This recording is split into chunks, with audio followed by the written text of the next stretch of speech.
live in the Appalachian Mountains, and if you don't know anything about Appalachia, unexplainable things happen here.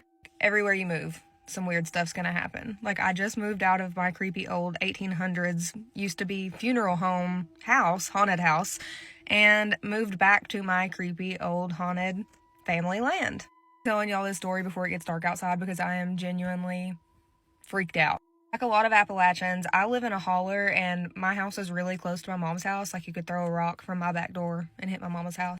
The other night at like 1 a.m., I was leaving my mom and dad's house. They were both already asleep and had been asleep for literally hours. I know everybody in this holler was asleep. Like, nobody was up. I know it was only me. But I get a few steps off of my mom's steps, and I start hearing whistling. So I start walking in the dark from my mom's house to my house, which, like I said, you can throw a rock and hit it. It's not a very far walk at all. I'm walking, I hear a whistle, and I try to pretend like I don't hear it, and I continue walking, and then I hear another whistle, but it sounds different. It doesn't sound like a bird, not that a bird would be whistling at 1 a.m. It almost sounded like somebody trying to whistle a song, and then the second time sounded more like, like the, but long and drawn out and slow and super creepy sounding. I'm not a great whistler, but I'm gonna try to show y'all how it sounded. So the first one was like, then the second one was like,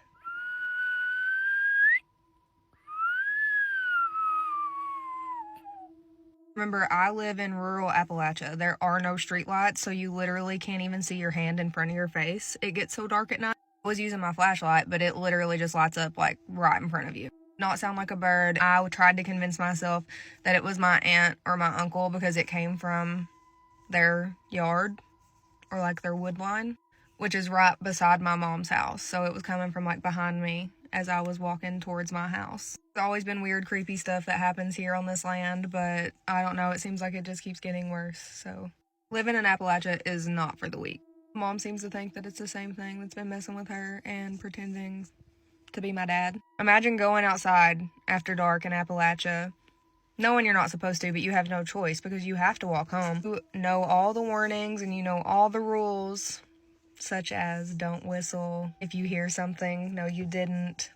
If you see something, no you didn't. And then you hear something whistling at you numerous times. And like, not just like a normal whistle, not a bird whistle, not a human whistle. It was so eerie, like the hairs were standing up on my arms. I don't know how to describe it to you guys. It was so creepy. There's y'all's creepy story for the day. That's really like the least of what we've been experiencing, but it's just the most recent. So let me know if y'all want to hear more stories. Unfortunately, we've had a lot happening recently, so I have a lot. Imagine getting hired for a paint job at a funeral home and there's actual bodies inside. Spooky story time. My coworker named Crystal said that her and her dad were chit-chatting and they were talking about spooky stories and things that happened to him in the past. And he said that when he was about 18 or 19 years old, he was painting this funeral home in San Antonio. And I think she said it was called Castillo.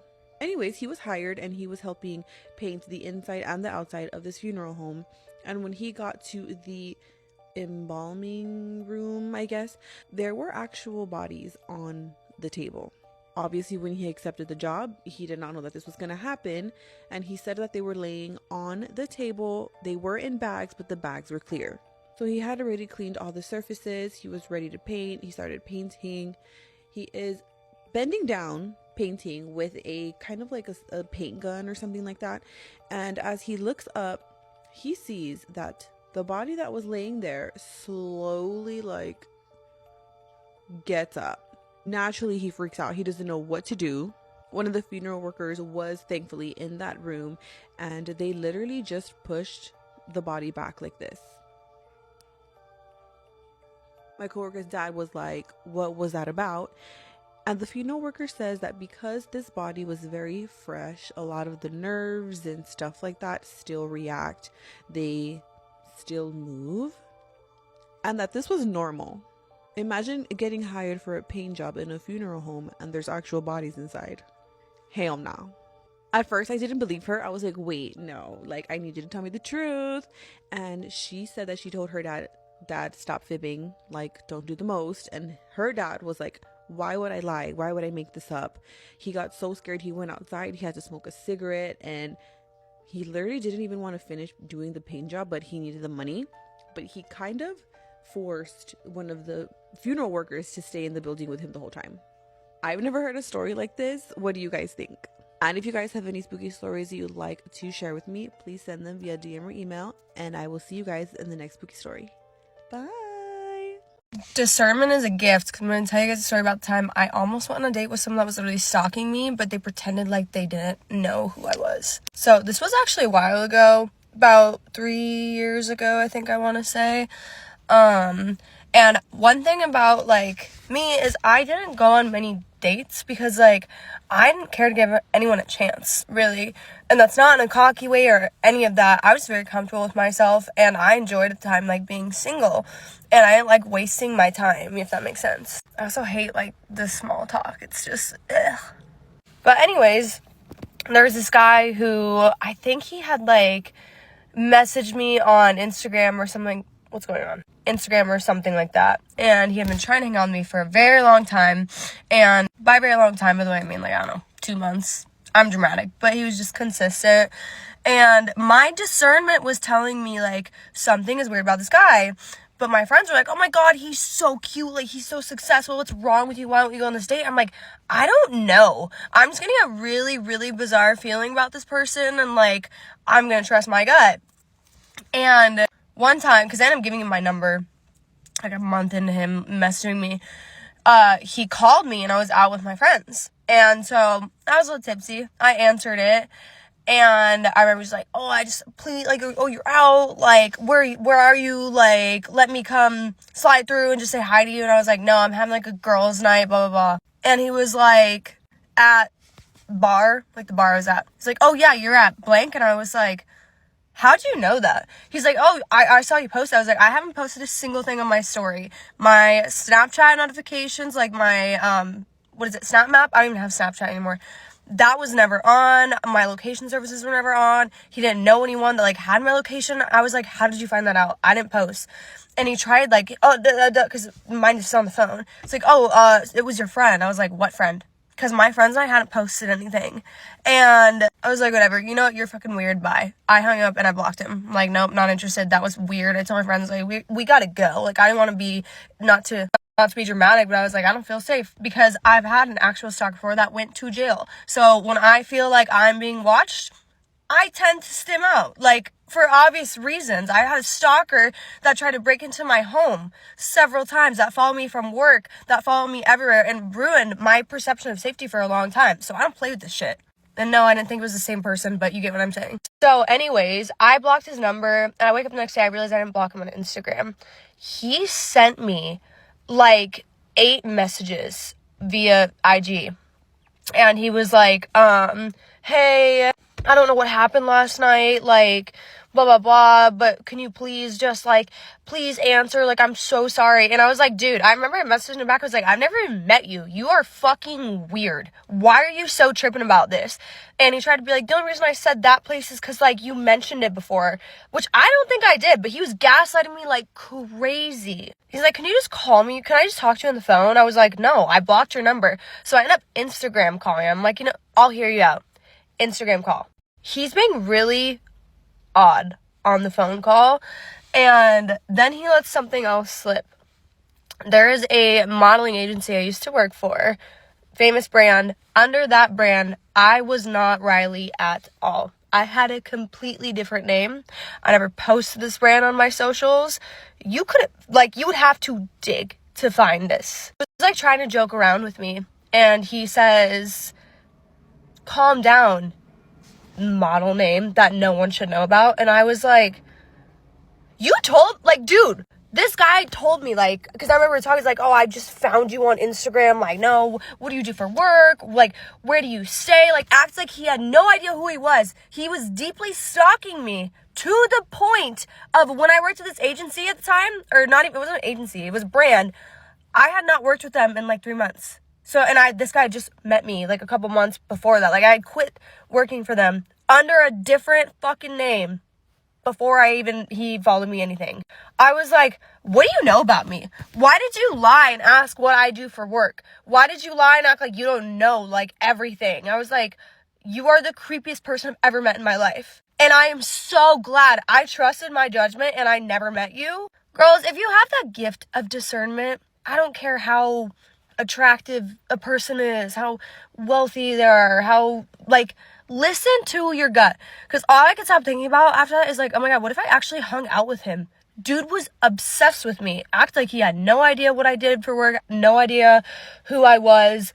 And I just have this horrible gut feeling that if I would have hung out with him, something bad would have happened to me. I trust my gut. I have never, ever been wrong. And I'm so glad that I caught that in the midst of everything lie. And I knew that this dude was tripping. Trust your gut and stay safe out there, please.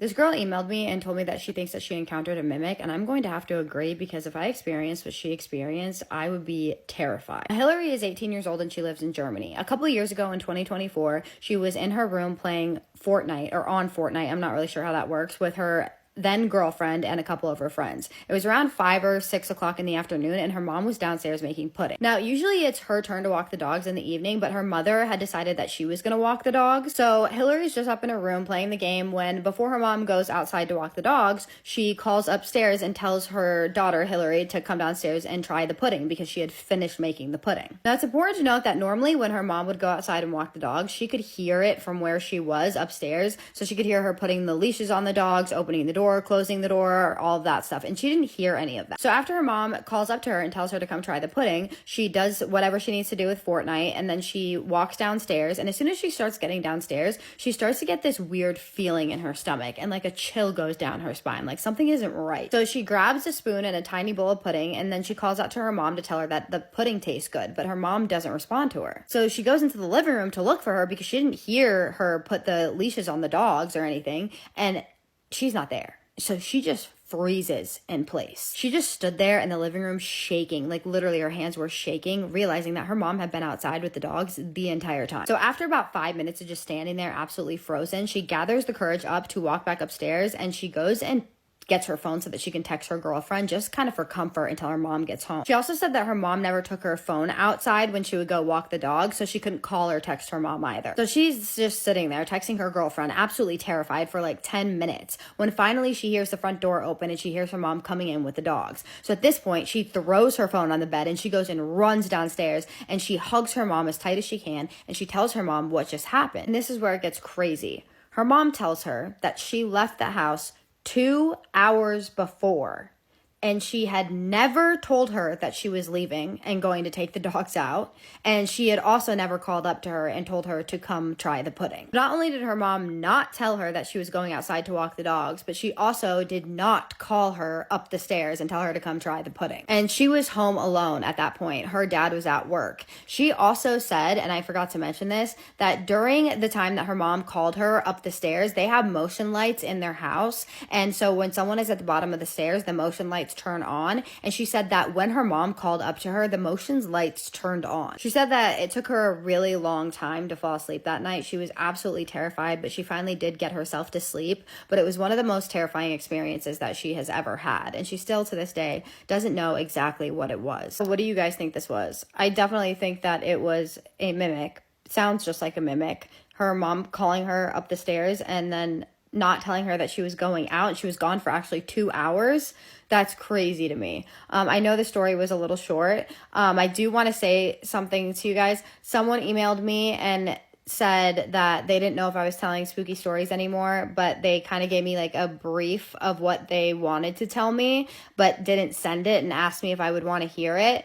Always send me the stories, you guys. I always want to hear your stories. I did respond to you, by the way. And guys, I'm never going to stop telling spooky stories. If you guys watched my story that I told before this one, which was 2 days ago, you did see that I was trying to fix my sleep schedule. And so I said that I wasn't going to be posting for 2 days. But never think that I'm not going to be telling scary stories, because that's never going to happen. This is my favorite account. I would never do that. My business is just growing at a rapid rate right now. And so I'm working a lot more than I normally would. good, and this is a very crucial time for my business, and so I have to really focus on it. And so if it means that I'm posting a little less for like the next month, then that's why, but it won't be any less than like 4 days a week. That'll be the least amount, will be 4 days a week, and I'm going to try to post more than that. And after about a month, it will go back to 6 to 7 days a week. I'll probably give myself 1 day off because I need it. But as you can see, I still have not fixed my sleep schedule, so we're working on it. But I would love to hear all your thoughts, opinions, and suggestions about this story, so please drop them in the comments. But as always, please be respectful. It's time for another spooky story. I am Autumn in Appalachia. Send me your spooky stories, add me on Facebook, and subscribe on YouTube, same handle. Without further ado. This story comes from Taylor. She grew up in rural Kentucky in Appalachia, and where this story took place was her great-grandparents' house. They lived way back in a holler. Now, growing up, she spent a lot of time at her great-grandparents' house. She loved them very much. She said that they were old-timey Baptists, very religious, and that their home, I think a lot of us can relate, just always felt very warm and comforting to her. It always felt like a safe space for her, and it was just nostalgic, right? The smells, the sounds, just everything about it is like cozy and it's home. And it always felt like that until she was 7 or 8 years old on a particular night.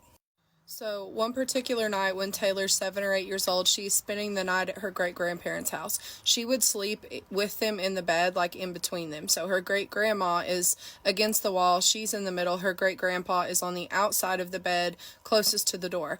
She said in the middle of the night, she wakes up and she is just inexplicably unable to move. She can't scream, she can't speak, but her mind is fully awake. She can look around the room and she immediately is overcome with this horrible feeling like something bad is in the room with her. When she looks at the foot of the bed, what she saw sent chills down her spine. Hovering over her sleeping grandfather is this gargoyle-like demonic figure. She said the features were very exaggerated. It was almost like some sort of a caricature. And she said that it didn't feel like a dream at all. She's fully awake. She said that she was also acutely aware that it was aware that she was watching it. Taylor said she remembers praying in her mind so hard for it not to hurt her grandfather. She knew that it meant her grandfather harm somehow. And as she is praying this in her mind, it then speaks and gives her a choice. Says that it will either take her firstborn son or it will take her grandfather right then. But she's 7 or 8 years old, so she doesn't fully understand what that means. She only knew that she wanted it to stop and that she didn't want her grandfather to be hurt, so she chose her firstborn son. When Taylor made this decision, the creature reacted with amusement. It laughed, it smiled, and then it disappeared. As soon as it disappeared, the room returned to normal. Her paralysis ended. She is still reeling from the experience, but she never woke up her grandparents, and she ended up never for the rest of her childhood up into adulthood telling anybody about this experience. What is most chilling is that she grew up to have 3 sons. Her firstborn son is now 12 years old and is luckily okay. Nothing has happened. This is, like I said at the beginning, something that deeply disturbs her, so much so that she tries her best and has for years to just bury it as deep in her mind as she can, not to think about it. But when she does, she can't help but wonder if this was something that was just trying to scare her as a child or play mind games with her, or if there's more substance to it. We, of course, hope not. I've said this in other stories. There is just no closure there. That is where the story ends. I think all of us, regardless of what our beliefs are, all 22,000 of us can agree that we are going to be sending the best vibes, the biggest hugs, prayers of protection, all the things to her family, and her firstborn son. Who, as a mom, that just... wow, that is so scary. You guys let me know what you think in the comments. Send her some words of encouragement and protection, and stay tuned for some more spooky stories. What secret would ruin your life? Before I start, I need to show you guys this. I found this. This is Fenty Beauty. It's called How Many Carats? But I just need you to see this. Look how pretty it is. Oh my god. $26 though. It was worth it though, but like, Can you imagine this over like a lipstick? I need to try that next. So this happened back in 2017, and this guy says that his best friend was about to get married and that the wedding was going to be around December 10th. So remember, wedding of his best friend in December, but this story starts in November, which is around his birthday. So he obviously threw himself a birthday party, invited his best friend, and she brought the guy that she was going to marry to his party. So he says that his best friend's fiance looked at him really weird at the birthday party, but he let it go because he just thought maybe, you know, something else was going on. And he obviously didn't think they had beef, because I want to say like a week after that, his best friend's fiance messaged him saying, hey, we should get together. And obviously he thought it was for his best friend and he didn't think anything else. So he ends up meeting up with his best friend's fiance, and he thought it was going to be like a surprise something for his best friend. Turns out when he showed up, his best friend's fiance tells him that he felt attracted by him. And I don't know if I mentioned this, but he is gay, his best friend is the woman, and the fiance is telling him that he's attracted to him. But he says he wasn't gonna lie to us, he was also very attracted to his best friend's fiance. You motherfucking bitch. He said that he's never confessed this to anybody, much less his best friend, but 2 hours before they got married, he slept with her fiance. Till this day, he's still sleeping with his best friend's husband since 2017, and the best friend has no fucking idea. He said that several occasions he has spent the night at his best friend's house, and he knows that his best friend takes these sleeping pills to go to sleep. Oh, very fucking fitting. What the fuck? He knows that his best friend has to take sleeping pills to go to sleep, and she knocks out. Her husband and him take advantage of this, and they go and sleep together while she is asleep. Oh, come here, I'm gonna fucking choke you. There was one night where she took sleeping pills, she knocked out on the couch. They took advantage of the fact that she was there. They went into her bedroom with her husband and had sex in there while she was in the living room. I had not heard the ending of this. What the last thing says that the worst part of this is that apparently her mom had caught the husband and the best friend having sex, and for some reason did not tell anyone. He's scared because he doesn't know if she will eventually, or why she wouldn't tell her daughter that she caught them having sex. If my mom didn't tell me that my husband and my best friend were fucking... Wait, whoa. What if her mom's also fucking her husband? That is the only reason why I feel like her mom might not tell her. My mom would have fucking recorded that shit, woke me up. She would have beat their ass first before even waking me up to tell me, so that I could go and then beat their ass as well. Oh, the mom's doing something. Okay, fine. Maybe she's not sleeping with him. Maybe she's blackmailing him. I'm sorry, but fuck that. I don't give a fuck how much money you give me. I would tell my daughter. What do you guys think? I just tell me what you think. What the fuck? Let's read some real Bigfoot stories. I live in the Sierra Nevada foothills of California, 7 acres of land, most densely forested and wild. There is a very large pond half a mile behind my house on a neighboring property. My closest neighbor was this old lady who left her home because her husband passed away and she couldn't take care of herself, so for many years it sat abandoned. 3 years ago, I was outside just before sunset doing some work in my side yard, and I looked over at my neighbor's house. This house was about 100 to 130 yards away from my house. I saw this large creature walking upright, all black, top to bottom, walking upright, heading downhill towards the pond. What weirded me out at first was that the arms were too long. My brain kept trying to assume that it was a person carrying something. It moved quick, and the temperature was hot outside, so it would be bonkers to be wearing an all-black suit on empty property with no vehicles around and walking straight into the dense woods. I called my neighbor, who was staying with her children in another city, immediately and asked her if a large person was supposed to be on her property. She said no. Right after that, I started looking into this whole Bigfoot thing and became a believer. Also, black bears live in the area and occasionally hit up my trash can, but this creature definitely didn't walk like a black bear. Friend and I were walking on a trail through the woods late at night. It was almost pitch black with no moon, but we knew those woods like the back of our hands and were able to navigate. As we were walking, we suddenly heard brush being knocked over up ahead on our right about 10 or 15 yards. We both froze in fear. I can't speak for my friend, but in my mind, I had no idea what could be traversing through the thick brush like that late at night in the pitch black. As it passed by us, roughly 5 yards to our right, I'll never forget the gait in which it walked.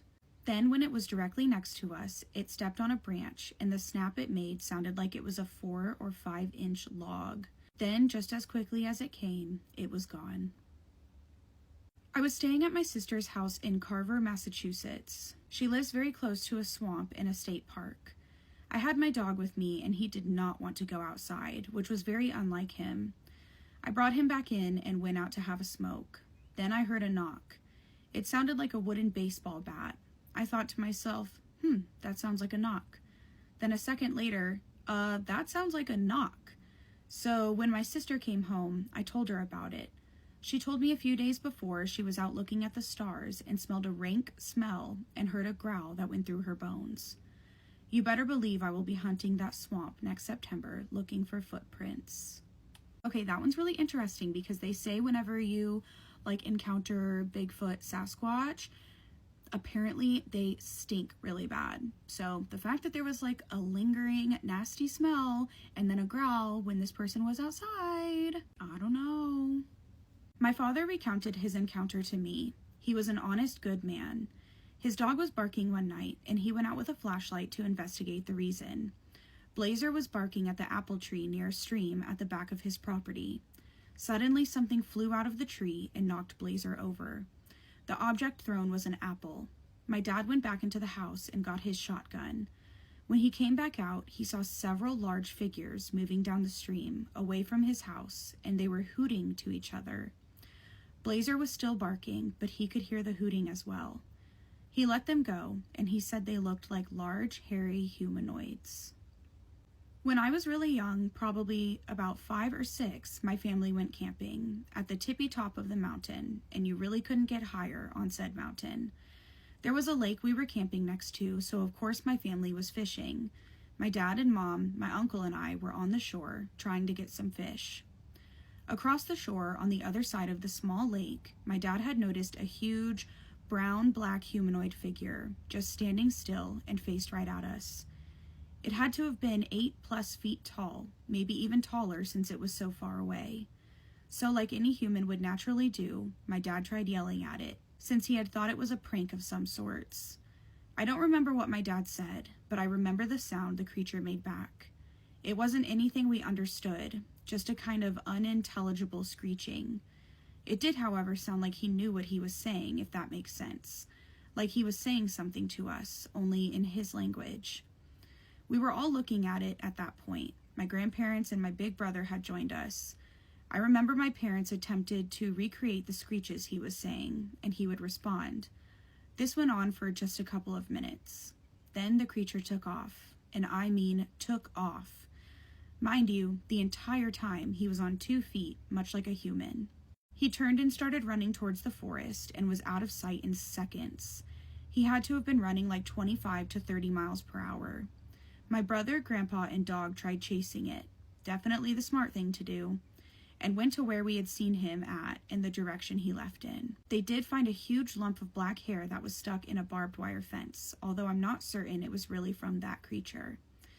Tell me why we didn't leave. We spent the night still, in tents.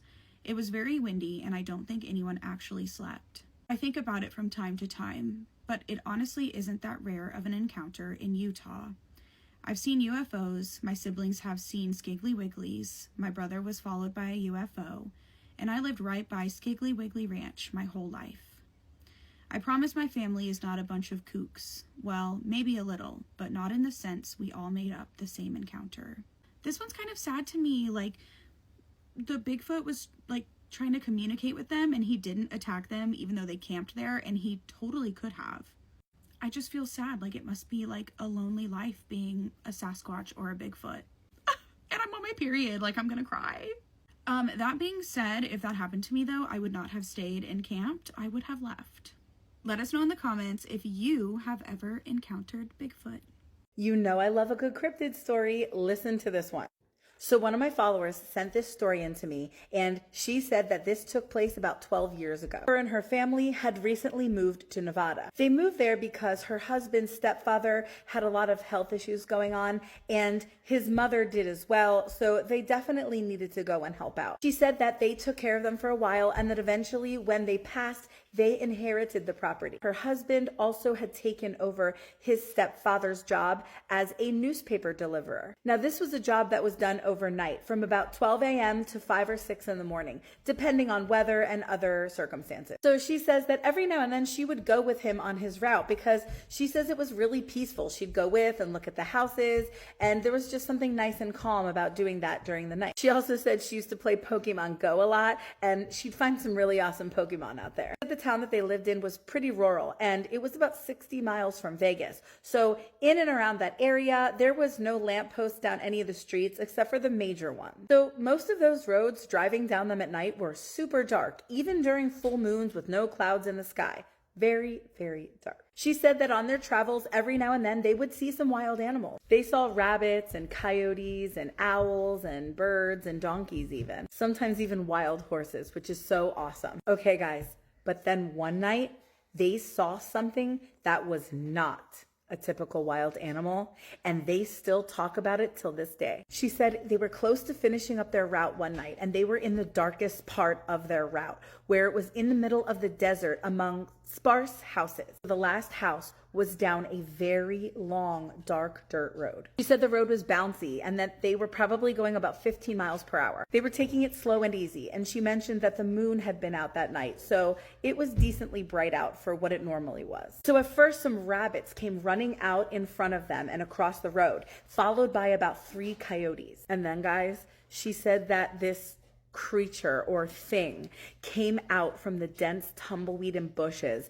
and followed along with the coyotes across the road. She said, but it wasn't a coyote. It was a lot taller on all fours than the coyotes. She said it was white with no hair at all, and it looked like thin, stretched leather over bone. She said its legs were abnormally long, and there was barely any muscle tone. She did say that the face looked similar to a canine's, but the snout was a little bit longer than the coyote. Its ears were small and pointy, sitting on the top of its head like a canine, but it did not have a tail. Okay, get this. She said the weirdest thing, the thing that made her freak out the most, were that its back legs were bent the wrong way, like bent backwards, like kind of how a bird's legs are bent. She said nothing like a canine's. Like, not only were they very long and spindly, but they were bent awkwardly and backwards. It didn't even pay them any mind. It just casually walked across the road along with the coyotes and kept going. And her husband was like, maybe it was a coyote with mange, but she's like, absolutely not.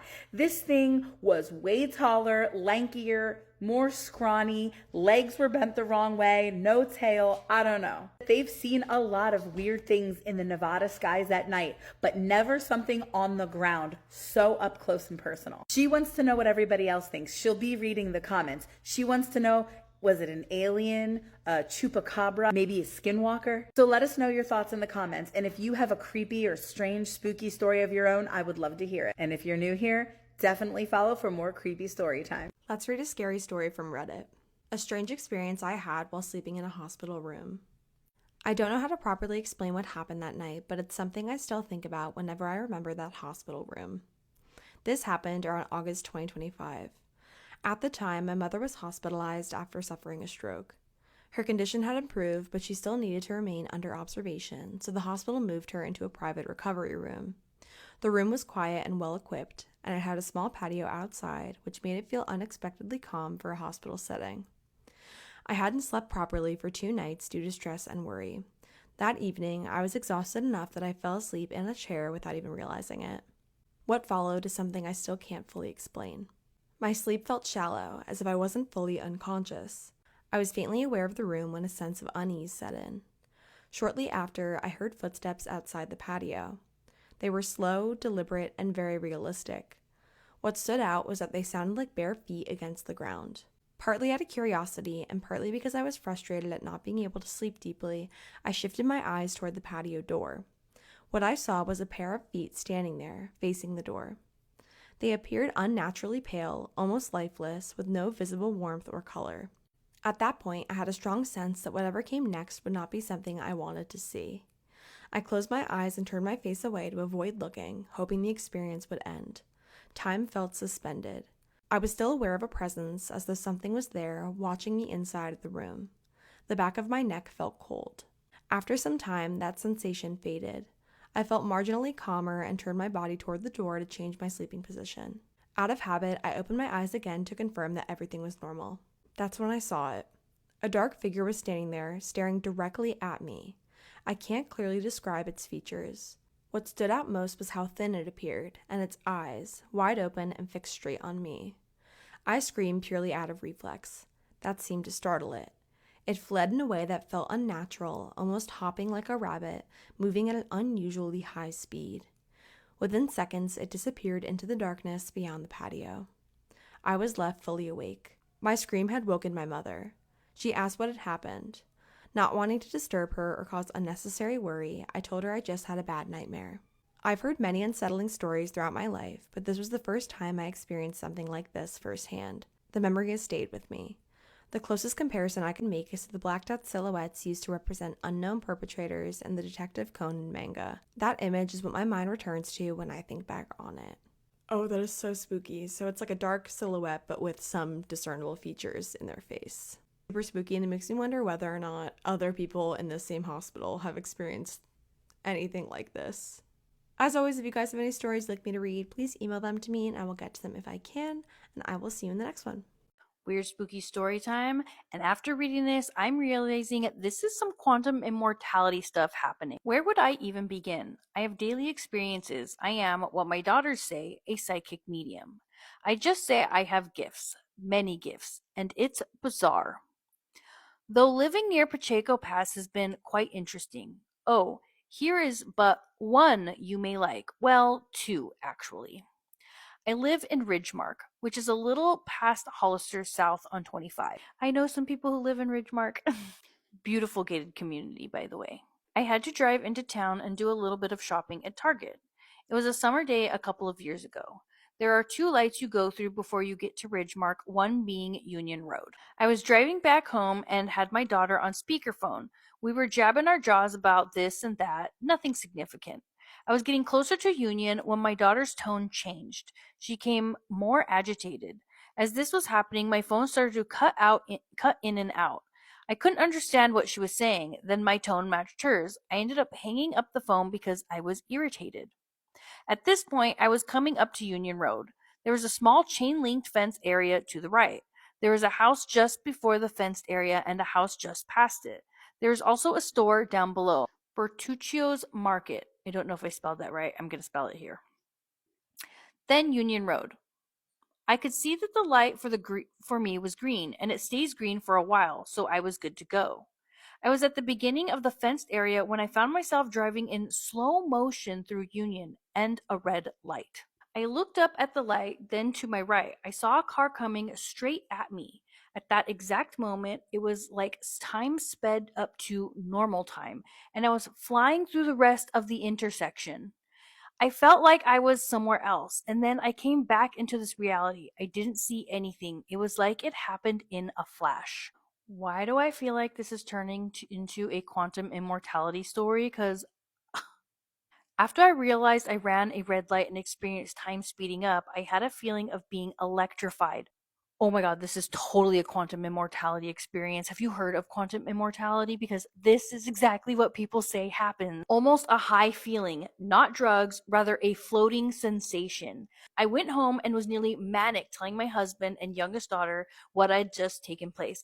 They both listened and didn't judge. I'm so glad that they didn't judge you because I have heard so many stories like this. This is like totally quantum immortality. And if you've ever had another experience like this, please let me know because there are people out there who have continuous quantum immortality experiences. Oh my gosh, it does happen again. Okay, I'm making a part 2. Go to part 2 to hear the next time this happens to her. Part 2 of the woman who lives in Hollister, California that's been experiencing quantum immortality and I don't think she realizes it. So in part 1, she's telling me this experience and I'm like, girl, you're experiencing quantum immortality almost like she jumped timelines. Then I'm like, oh my God, maybe this happens to you more than once. And then her sinew continues and it says, that is until a couple of years later. I had to take my youngest daughter to Wesley, California to meet up with her dad. It was a winter day with heavy fog. Getting to Wesley from here means driving over Pacheco Pass. I have driven that road many times before, during rain, storms with rain and hail, snow advisory, and of course, the dang wind. I've driven Pacheco Pass dozens and dozens of times, so I know exactly what you mean. I had never driven it while foggy. As we started up the mountain on 156, it was a complete whiteout. You could not see the hills going up or the mountains on either side. I believe I white-knuckled the steering wheel doing about 20 miles per hour. I was following a car in front of me who thankfully had their hazards on. I remember being so thankful when we had made it to Dinosaur Point. Then you start to descend down the mountain, still in a whiteout, doing 20 to 25, not being able to see 5 feet in front of the car. I know the turns and straightaways that pass San Luis Reservoir. There is a spot at the top of the road where 3 pyramid-shaped hills sit. That is the place where I know there is one more turn down that hill, and you are out the pass. You made it. I only saw a glimpse of the first hill, then the fog thickened. It was almost like being in clam chowder. The next thing I knew, I was driving straight. The fog had lifted a bit, though it was still pretty thick. I could now see that the road next to us on the right. There is a turn off to take a service road when you come down the hill. I saw that road and was extremely confused. I looked over at my daughter. She was sitting there quiet and staring out the front window. I was looking around and was seriously tripping out. I didn't know where we were or how we got there. I thought maybe I got lost and took a wrong turn, though there is no wrong turn to take. All I saw was road, a few cars, and fog. I didn't want to say anything to my daughter, not wanting her to freak out like I was, so I kept quiet. Until I saw the sign that says Los Baños 11. I then said out loud, not thinking clearly, how did we end up here? My daughter heard me whispering this to myself. She asked me where we were. I told her. I didn't know how we got there. Then she told me she was in a daze and didn't know either. Oh my gosh, this is quantum immortality. I asked her if she saw me going through the last part of the reservoir and the 3 hills and the huge turn you have to take. She said she didn't remember. We were both just as baffled as each other. That Los Baños sign is quite a ways from the bottom of the hill, and you hit I-5 pretty fast, so we lost all that time. My question is, did we go through a wormhole? What the heck was it? And has anyone else experienced such an event? Because of these anomalies, I refuse to drive Pacheco if there is fog at night, and I'm always uneasy driving down 25 near Union Road. I have had many more events happen to me on Pacheco. Wild stuff. Seeing lights in trees, lights in the sky, mists, a huge blue wave, weird animals, ghosts, and a strange event where I drove past the same spot 4 times in a row. I hope you find this sort of stuff in interest, what I have shared. If you need more details, please let me know. Heck yeah, this stuff is interesting. Okay, now the Pacheco Pass one has me on 2 theories. So 1, you're experiencing quantum immortality because clearly you've experienced it before. And then 2, the wormhole thing is something so many people have experienced, even myself, where I'm like, how the heck did I get here? I've driven this road dozens and dozens of times. I used to drive Pacheco Pass 4 times a week for maybe 5 or 6 years, because I would also meet my daughter's dad in Los Baños because he lives in Fresno. So either you experience one of those Pacheco Pass wormholes or you are having multiple quantum immortality experiences. Let me know in the comments what you guys think, or if any of you have experienced something like this on Pacheco Pass or just anywhere, let me know. In 2019, a 32-year-old United States Army soldier was stationed in Hawaii for training. This was his first time ever being in Hawaii, and so on his first day off, he planned to do some sightseeing. After doing some research, he settled on the Hawaii Volcano National Park as the first place he would go check out. This is one of the top tourist attractions in Hawaii that sees over 2 million yearly visitors. One of the main draws of this particular park is that it's home to one of the world's most active volcanoes, the Kilauea, that has been erupting erupting consistently almost every year since 1983. On the evening of Wednesday, May 1st, John finally was given some time off, and so he hopped in his rental car and he made his way out to the park. When he got there, he was pleasantly surprised to see that it was not crowded in the least, most likely because he was there midweek. And so he paid his entrance fee, and then he started walking up a trail that would bring him up to this overlook that overlooked the caldera. The caldera of a volcano is the actual crater, the inside of the volcano where the actual lava comes out of. At the time John was at the park, the volcano was not actively erupting, and so there was no pool of lava inside of the caldera. However, the surface of the caldera, which was 300 feet below this overlook where John is, the surface was still 2100 degrees Fahrenheit, causing these massive steam clouds to billow up from it pretty much constantly. And so when John actually reached this overlook point and was looking out into the caldera, he was immediately disappointed because he couldn't see anything. And so as much as John craned his neck to try to get a better look down into the caldera, he was just totally obscured by the steam. Now, he was up against a safety railing that prevented people from getting closer, but he figured if he could just get right to the edge of this crater and he could actually look down inside, he might be able to see all the way to the base of the caldera. And so he looked around and noticed there were no other tourists up there with him.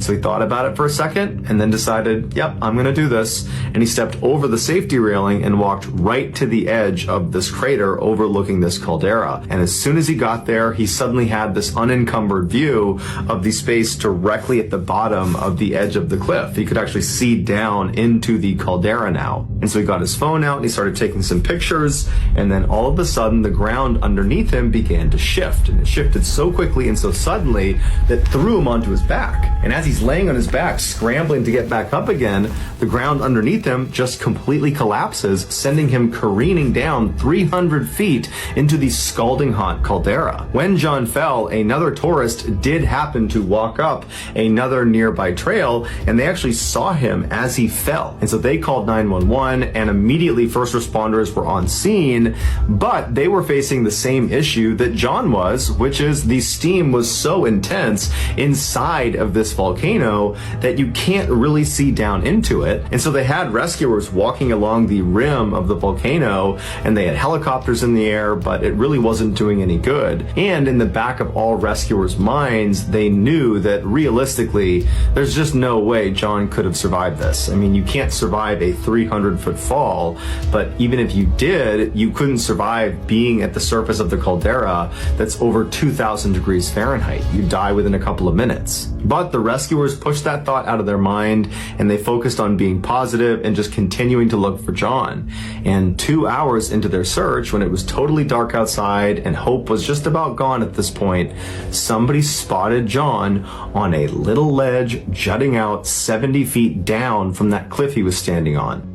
When he fell, when the ground dissolved underneath him, he managed to land on this tiny little ledge. Had he fallen an inch left, an inch right, an inch forward, he would have tumbled to his death. There's no two ways about it. But he landed perfectly on the one ledge that could have saved his life. But he was so badly injured, he couldn't climb back up again. However, rescuers were able to rappel down to him, put him in a harness, get him back up, and he was able to make a full recovery. Now, I heard of this case. There was this young girl. Her and her friend, they move into this apartment building.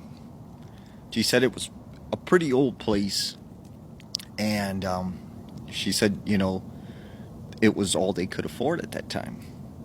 So, after living there for a couple months, she's in the bathroom one night, and she said she got into the tub, she lit some candles, and was just trying to relax. Well, she said, as she's sitting there in the tub, she got this feeling like she was being watched. And she said when she looked down, she sees the reflection of a woman. It's not her. There's no TV. There's nothing that could be making this reflection. And she said she jumped out of the tub, and it scared her. Now, this happened 2 or 3 more times, where she sees this woman in the tub in the reflection of the water. So she starts refusing to take a bath. She goes elsewhere. She doesn't tell her roommate because she worries, you know, I might creep her out, or she might think I'm crazy. Then one day, her roommate comes running out of the bathroom screaming. And she goes, I've just seen like this woman in the tub in the reflection of the water. And she goes, I didn't want to say anything. I seen her too. And so both these girls were terrified to use the bathroom. So they decided, we can't live here. We got to find a different place. So eventually they did find another apartment. And as they were moving out their stuff, they happened to talk to the lady that lived down the hallway. And she said, I was surprised to see anyone move into that apartment considering what happened. They said, well, what happened? He said, well, this girl, she lived in that apartment. She took her life in the bathtub. She looked just like you guys. And instantly, she just was floored because she realized that was the girl she had seen. It's another rained-in morning, so we'll do another story about my haunted home in Japan. This was about a week before we were going to move out, and my mom told me, she said that she wanted me to go around my room and check for any scratches, dings, marks on the walls, on the floor, so that way we have time to fix it before we move out. And when she said scratches, I immediately thought about the closet creature.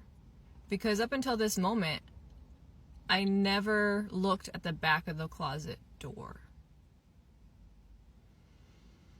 And it took everything in me. I grabbed a flashlight and I walked up the stairs and I peeked behind one side of the closet and I shined the light and I didn't see anything. And I took a deep breath. I slid to the other side, peeked my head in, checked behind the closet door, and that's when I saw scratch marks. I saw little scratch marks. And it wasn't at the base of the closet door where you think, oh, an animal must have gotten in somehow and scratched it up. No, it was like, hang on. Every time I tell the story about the closet creature, my nose starts to just leak. Excuse me. It was in the middle of the closet door. Scratch marks. Close to like where you would open the closet from the inside. And my heart dropped. And I thought, oh shit. And I didn't say anything to my mom because she's going to think I did it, which is crazy. And I figured nobody is going to check behind a closet door when they do a walkthrough. But I'll never forget the image of the scratches behind my closet door, which tells me it wasn't just visual, what I saw, but whatever this was in the physical world with us where it could cause damage to objects. Aside from the fact that things are moving in the house all the time, it was actually able to leave a mark.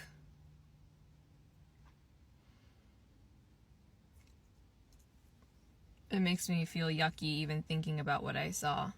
That it was real, that it actually was in my closet and scratched behind my closet door. Because I would hear those scratches at night.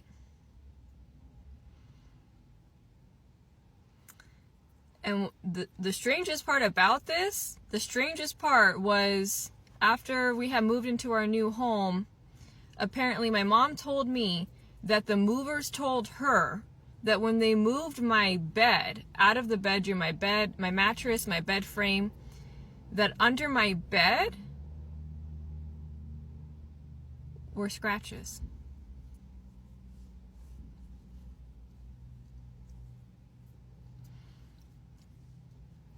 There were scratches on the floor under my bed because my little area rug was really tiny and kind of in the middle of the room. My bed frame was directly on the ground, on the hardwood, and there were tiny little faint scratches.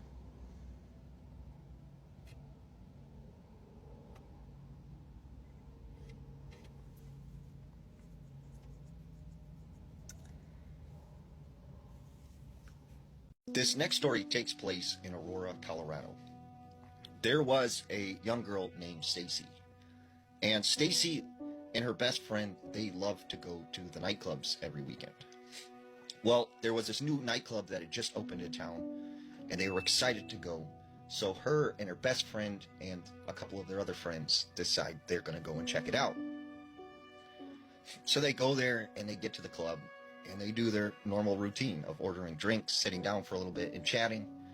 And they decide they were going to go out on the dance floor and start dancing. Well, they see this group of guys out on the dance floor and they interact with them and start dancing with them. Well, Stacy starts dancing with one of the guys. He's, she could tell that he's younger than her and that she's shorter, about 5'4". And so they're dancing, having a good time. And when she's dancing, she turns, looks over at her friend, who's been her best friend for several years, and she sees that she is freakishly tall now, over like 6 foot. And she's standing higher than the guy she's dancing with when normally she was about his height. So Stacy turns again and she looks back at this guy. And then when she turns to do a second look, her and the guy, look over at her best friend. And they see that she now looks like a 6 foot tall, reptile looking humanoid type creature. And her and this, boy she's dancing with, they're both terrified and freaked out by what they are seeing. So they just run out of the nightclub together. And Stacy goes did you see that? Did you see what I seen? And he said, yeah, and he explains exactly what she had seen. Now she thinks, I'm losing it. That's my best friend. I've known her for years. She's not a reptilian creature thing. So she goes back in the nightclub and she finds her friend. Except her friend is now back to normal and looks like her friend. And so she tells her friend, I'm not feeling good. I'm going to leave. I'm going to go home. And so she leaves. And she tries avoiding this friend for a little while because she doesn't know how to confront her friend about what had happened. And she thinks that she'll think that she's crazy. So she decides finally to call up her friend and talk to her about it. And she calls her up and says, hey, do you want to meet at the mall? I'll talk to you about why I haven't been around lately. So they go to the mall and Stacy sits down with her friend and she says, this craziest thing happened to me at the nightclub. I looked at you and you shapeshift. And I don't know what happened, but for a second you look like this reptilian type humanoid. And her friend was like, no, that doesn't seem weird, but, could you see me? Did I what could you see? And explain to me what happened and what were you doing when this happened? And she was questioning Stacy about all these things. And she was more concerned about was she seen and what did Stacy think about her? And did Stacy think that she was something else? And she was really freaked out by the fact that Stacy, had seen her shapeshift. And so Stacy said after that meeting, her friend was kind of very different and weird after that. And then one day, her and her family just moved away, and she never talked to that friend again. There's a place in Denver, Colorado that's known as Riverdale Road, and it is probably one of the most haunted roads in America. It's known from everything from demons to skinwalkers to ghosts. This is one road I would not want to drive alone at night. Now, this story comes from a young man named Kevin who lived in Denver for a few years. He said one night he just was bored and he decided he was just going to drive around town. So he gets in his car and he doesn't really have a particular destination. He just figured, he would let the night take him where he would drive to.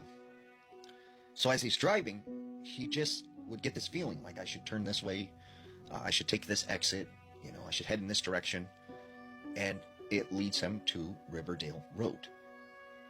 So as he's driving down Riverdale, he gets to this part where there is train tracks. And he just starts getting this weird, creepy feeling like something is watching him. And part of him wants to find the nearest road he can turn off onto and get off this road. But something is intriguing to him and makes him want to stay on this road. So as he's driving, all of a sudden, his radio turns on by itself. And the song Imagine Dragons, Demons starts playing by itself. And he turns the radio off, but the radio continues to play. And so he starts, kind of banging on the, like, what's going on with what's happening with the CD player. And finally, it turns off. So he thinks, okay, maybe there's some kind of electrical problems or something. But he keeps on driving. Well, all of a sudden, he starts to get that feeling once again, like he's being watched. And he feels like there's someone sitting in the back seat. When he turns around and looks, he can see two red eyes staring at him from the back seat. He can't see a body, he can't see a person. It's just completely dark. And there's two red eyes staring at him. So Kevin is just kind of, at this point, freaked out and doesn't know what to do. And he keeps looking back and the eyes are still there. So he starts talking to these eyes and he says, look, I don't know who you are or what you want from me. I'm sorry I came on this road. I'll get off if you want. And he looks back again and boom, the eyes are gone. There's no one back there. So Kevin, is like, it's time to get off this road. But as he kept driving, he would turn off onto a street and he would find himself back on Riverdale Road. And no matter how many times he turned or where he exited, he couldn't get off this road. So he pulls over and he gets on his cell phone and he starts trying to call his friend to see, if he could come meet him there and help him figure out how to get off this road. But his phone isn't working. And he's getting no service, which he thinks is weird because he, most places in Denver, he gets service and he never had an issue with his phone. So as he's sitting there in his phone, he all of a sudden sees a shadow out of the corner of his eye. And a man walks up to the side of his car and he can't see his face. He can't see the upper part of him because he's, standing up over the car. But the man bends down and he looks into the window and he can see the man has red eyes and this just pale face. And the man touches the window and all of a sudden, he could see smoke coming from this guy's hand as he touches the window. And so Kevin just slams on the gas and just starts, speeding off down the road. And he remembers this prayer that his mom taught him when he was younger. And he starts saying this prayer over and over again. And finally he sees a road he could turn onto, and he turns off onto this road. And he manages to get off of Riverdale Road. And he said he will never drive on that road or near that road ever again. There's something about between the hours of midnight and 4 a.m. This is a time I don't like to go out because I feel like evil is the most active during these hours. My grandma used to say, nothing good happens after 12 a.m. And she called it the devil's hours. And it's true.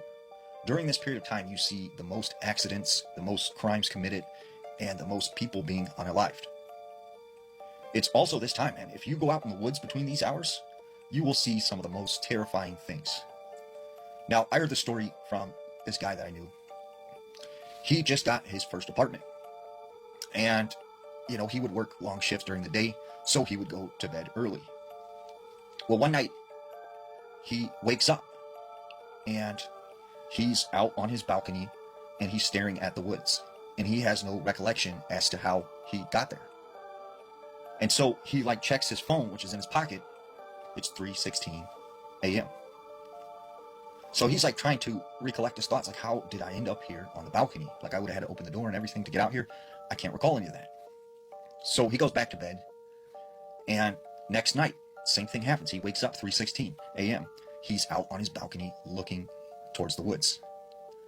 Third night, right? This happens again. And when he wakes up on the balcony, his roommate's cat, who usually is confined to his roommate's bedroom, doesn't like to come out of that room, right? Comes out on the balcony and is just staring up at him and then starts staring towards the woods. So he shakes it off. He goes back to the bed. Well, he started to realize every night this would happen. And even some nights, right, he would get up and he felt almost kind of like he was in a daze, and he would go and get some water and he would go and grab something from the fridge. And the next thing he knows, he would end up on the porch on the balcony looking at the woods. And so he said finally one night he wakes up, 3:16, right? And he's on the balcony and he's staring at the woods. And he says he sees this man. And this man just had like this weird grin on his face. He's wearing like a suit coat, suit pants, and he's just staring directly at him. And he sees the man just like walk backwards into the woods. And he said like that just something about that man unnerved him and made him feel off. So he actually, after that night, switched to third shift, and he would sleep during the day because he felt like whatever it was would happen, between midnight and 4 a.m. At 11:40 a.m. on December 21st, 2003, 3 young men who were longtime childhood friends hopped in a truck and began traveling south. They were 22-year-old Brett Mann and 19-year-olds Sean Blowers and Ashley McGuff. They lived in a coastal city called Darwin, which is actually the capital of the Northern Territory in Australia. The Northern Territory, also known as the Top End, is located in the central north of the continent. It is 6 times larger than the UK, but has 280 times less people living in it. Specifically, the UK is home to roughly 70 million people, whereas the Top End is home to only 250,000 people, and half of them live in Darwin. There are many reasons why the Top End is so underpopulated, ranging from politics to poor infrastructure, but the most obvious reason that so few people choose to live in this part of Australia is because it is wildly rugged and dangerous. It is scorchingly hot year-round, and the weather in general is just unbelievably unpredictable and violent, and as the old saying goes, all the animals there are trying to kill you and each other. But Brett, Sean, and Ashley had grown up in Darwin, and so they were accustomed to the hazards of living in the Top End, and so they weren't really concerned about them. What they were concerned with was finding things to do and not getting bored in the city. That particular day, in order to ward off boredom, the trio had decided they would head out to a salt flat that was located about 50 miles to the southwest of Darwin. It was this wide open plain that they could just race around on their quad bikes on. And so they loaded these quad bikes into their trailer, attached it to their truck, they hopped in their truck, and at 11:40 a.m. they started heading south out of Darwin. The first road they were on was this fairly desolate dirt road that wound around through the wilderness, and it passed by the iconic eucalyptus trees that are very well known in Australia. It passed by palm trees and giant termite mounds, and after driving on this dirt road for about 30 minutes, the trio passed by the Tumbling Waters Holiday Park, which is a vacation resort for adventurous families. And then beyond this park, there really was no more civilization. They were headed right into the outback of Australia, and so this was kind of like the last mark of civilization. And so the trio, they drive for another 30 minutes past the park, and at some point all of the trees on either side of the road start getting more and more dense until they begin kind of encroaching over the road, as if it looks like you're driving directly through the heart of a jungle. And they would have recognized this change in scenery as meaning they were nearing the Finnis River, which was off to the right beyond all of the trees. So they couldn't see it, but they knew they were close. And the Finnis River was not a huge waterway. It was a 30-mile stretch that ran east to west through the Top End, and what it was known for was being very brackish and dark. You could not see into this water more than maybe an inch or two, so it almost appeared black. And so the trio continued driving along through this kind of jungle atmosphere until the left side of the road began to thin out again, and then it eventually revealed the salt flats up to their left. And so at that point, the trio pulled off on the right side of the road where the vegetation was still very thick. And then the trio hopped out of the truck, they went around to their trailer, they dropped the gate, and one by one they pulled their quad bikes off, and then each of them hopped on and drove out onto the flats. That day, the flats were actually very muddy because it had recently rained really, really heavy in that area. And so the trio spent just as much time racing each other on the flats as they did trying to drive close to each other and spray mud on each other. And so for hours they were out there having a great time, and then at 4:30 p.m. they decided it was time to call it a day.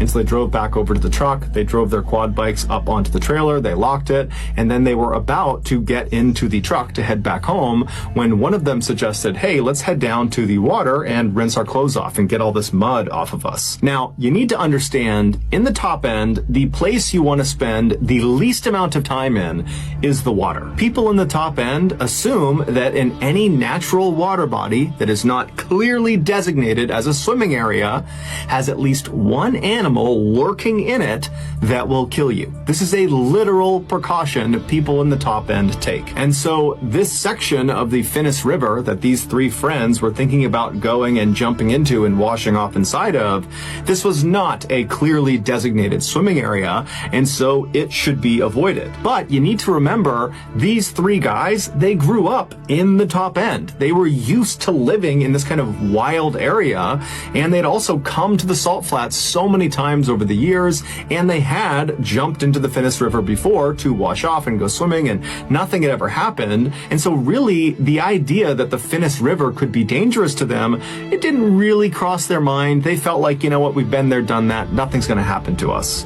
And so they left the truck and walked away from the salt flats into this mangrove forest that's only a couple of feet off the road and began walking towards this river. Normally, the trip from the road through the forest to the river bank, basically where the forest ended and you reach the river, it would take about 10 minutes. But after walking in this mangrove for maybe a minute, they were already standing in river water. It was only a couple of inches of this water, but it signaled to the guys that clearly the river is very swollen from all of the recent rains, enough so that it overflowed beyond its natural boundaries and it's flooded the mangrove forest. But the three guys, they look at each other and think, meh, what's the big deal? I'm sure we'll be fine. And so the guys continued moving on, but as the mangroves began to thin out, they began to slow down dramatically because the riverbanks on the edges of the Finnis River were very, very steep. If you were standing on dry land, if there was no flooding, and you were right on the edge of the Finnis River, if you took even 1 or 2 steps into the river, you would slip down under the water and the water would be over your head. Now, as these guys are walking, because the ground is flooded with this black, brackish water, they couldn't see the ground, and so they couldn't tell where the drop-off into the river was. And so they began to slow down, and then when all the trees were practically gone, they knew they were close, and then one of them actually slipped and kind of tumbled down the edge for a second, but he turned and he grabbed one of the roots of the mangrove tree and pulled himself back up. And then the other two, after seeing this, they walked over and stood next to him, and the trio just stood there looking out at this pitch black looking river that was very clearly moving faster than normal because of all this excess rain. But they kind of looked at each other and thought, you know what, it's not that big of a deal. You know, we'll hold on to the roots of these mangroves and lower ourselves over the embankment. We'll wash ourselves off, pull ourselves back up. No big deal. And so they each turned around and grabbed a root of one of the many mangrove trees that marked the edge of this forest, and while holding on, they would lower their lower half down past the embankment until they were submerged. They rubbed all the mud off of themselves, being very careful not to let go of the mangrove at any point. And then as they were about to finish up and pull themselves back up and get back to their truck, Brett loses his balance and somehow lets go of the mangrove root and slips down the steep embankment, and suddenly the current takes him away from his friends and out to the middle of this river, and before long he's getting pulled downstream. And so he yells out to Ashley and Sean, who had their backs turned to him. They turn around, they see their friend, and they instinctively leap into the river to try to go get him and help swim him back to the side.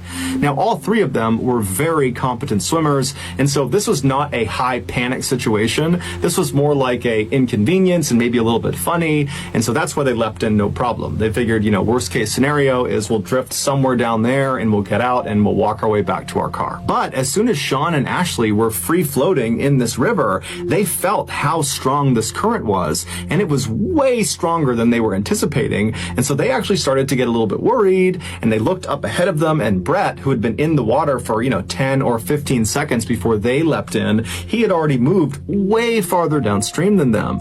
And so they decided, you know what, we have to get out, but we need to get to Brett first. We all need to get out at the same place. And so they decide they're going to swim downstream, meet up with Brett, and then get the heck out of that river as fast as they possibly can.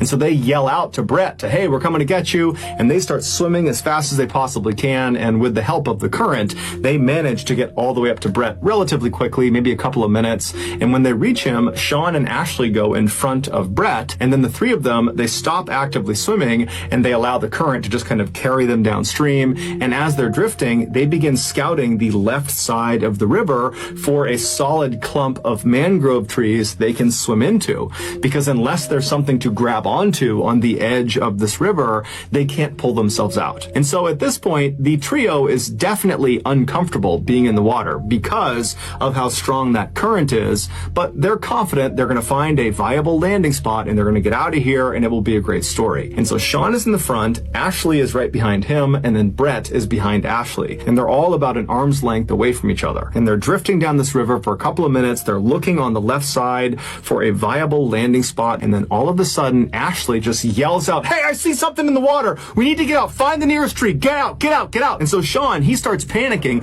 He doesn't even turn around to see what's going on behind him. Adrenaline kicks in and he swims as fast as he possibly can to a tree that's popped out of the river. It's literally growing in the middle of the river. And so he swims up to this tree. He manages to climb up to the first fork of the tree, which is maybe 6 or 8 feet above the water. And as soon as he's up there, he turns around and looks down and he sees Ashley. He reaches down and he hoists Ashley up to the first fork with him. And then the pair turn around again to grab Brett, but Brett's not there. And so they look around, they're thinking, okay, did Brett not make it to the tree? Did the current pull him around? Is he at some other tree? You know, they're yelling out for him, they're looking for him, but there's no Brett. And so they're talking to each other, Ashley and Sean. They're saying, hey, did he call out? Did you hear something? Did he give some indication about where he was going? And they're saying, no, I don't know where he is. And so they start climbing up the tree a little bit and trying to look down and up the river to see if maybe they can see him. And then all of a sudden, Sean notices something yellow flash beneath them in the water.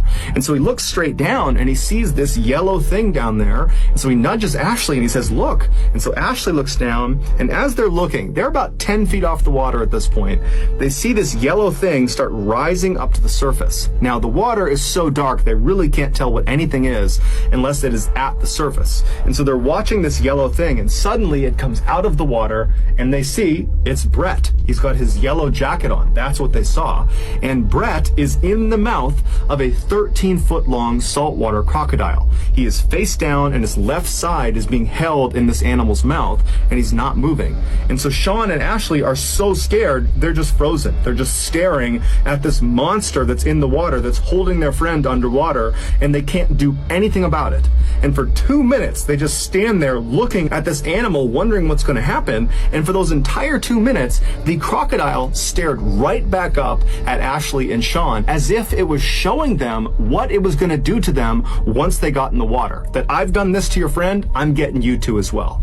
And so they're staring at this animal when suddenly it just kind of goes underneath the water back down into the black abyss, and it, along with Brett, just disappear. Ashley and Sean are so terrified that they can't even grieve for their friend. They can't feel sad for him. It's like they just go into survival mode. And without saying anything to each other, they just start climbing up this tree as fast and as far as they possibly can. And they only manage to get up maybe a couple more feet to 2 more branches. One's at about 10 or 12 feet off the water, and the other is at about 15 feet off the water. And so Sean makes it onto the lower branch, and then Ashley makes it onto the slightly higher branch. And then once they're situated on their branch and one arm is firmly wrapped around the trunk of the tree, they're able to kind of breathe for a second and take stock of their situation. And even though, of course, the elephant in the room here is that their friend was just eaten by a crocodile, but it's like they can't process that yet. Instead, they start talking about, okay, well, our families, they're going to recognize our absence, and they're going to tell the police, and the police are going to launch a search, and they're going to come find us. Both of them were confident, or they acted confident, that that was going to happen,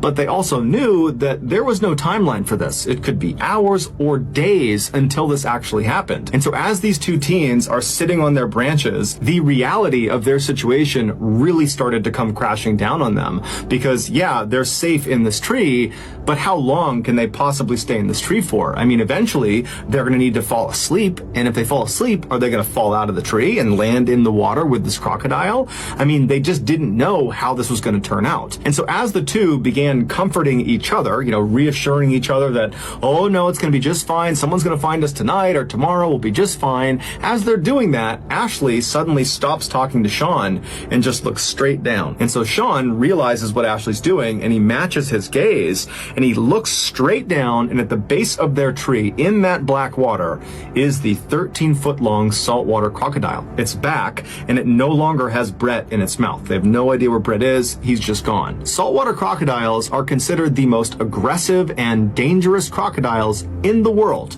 and they are one of only 2 crocodile species that will actively hunt humans when given a chance. And so these 2 teens are helpless in this tree. All they have is some separation from the black water and this animal down below, and so they just find themselves staring straight down at this crocodile, and in turn this crocodile just stares right back up at them. It's very clearly waiting for them. It wants them to come out of the tree so it can eat them. And so the crocodile just continuously repositions itself all around the tree. It's just keeping the top of its head out of the water so its eyes can look up at them. And so the teens are just praying that at some point it will grow tired of them and will leave. And after several hours, right as the sun is about to set, this crocodile does seem to give up on them, and it drifts under the water and disappears. After a couple of minutes, Sean, who was on the slightly lower branch, decides he doesn't want to be any closer to the water than he needs to be, and he's going to climb up to Ashley's branch. And so he very carefully stands up on his branch. He makes sure he's got solid footing,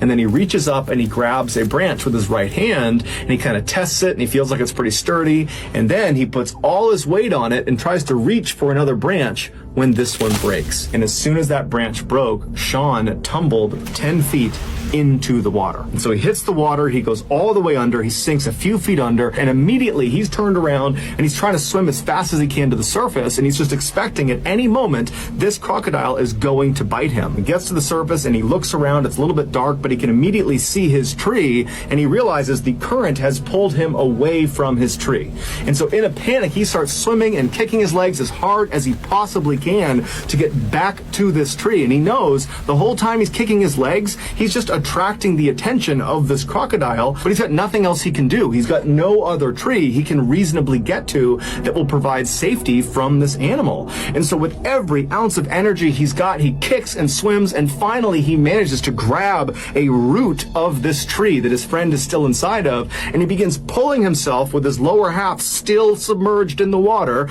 And so as he's dragging himself towards the trunk of this tree, he's just waiting for this crocodile to bite down on his legs, and finally he gets to the trunk of the tree and he's able to pull his body out of the water, and he clambers up to that original branch he was on, and then he and Ashley work to get him up to Ashley's branch. And as soon as he sits down next to Ashley and he's secure, they both look down, and just a little ways away from the tree, basically in the area where Sean had just landed in the water, they see with the little light that is left, this crocodile swimming right back over to the tree, and it camps out right underneath. Sean had gotten out just in time. When the sun finally did set about 10 or 15 minutes later, it became pitch black. There's no ambient light in this part of the world. There aren't any buildings or cities close enough to this area, and so it is truly pitch black. And so they could no longer see the crocodile down below.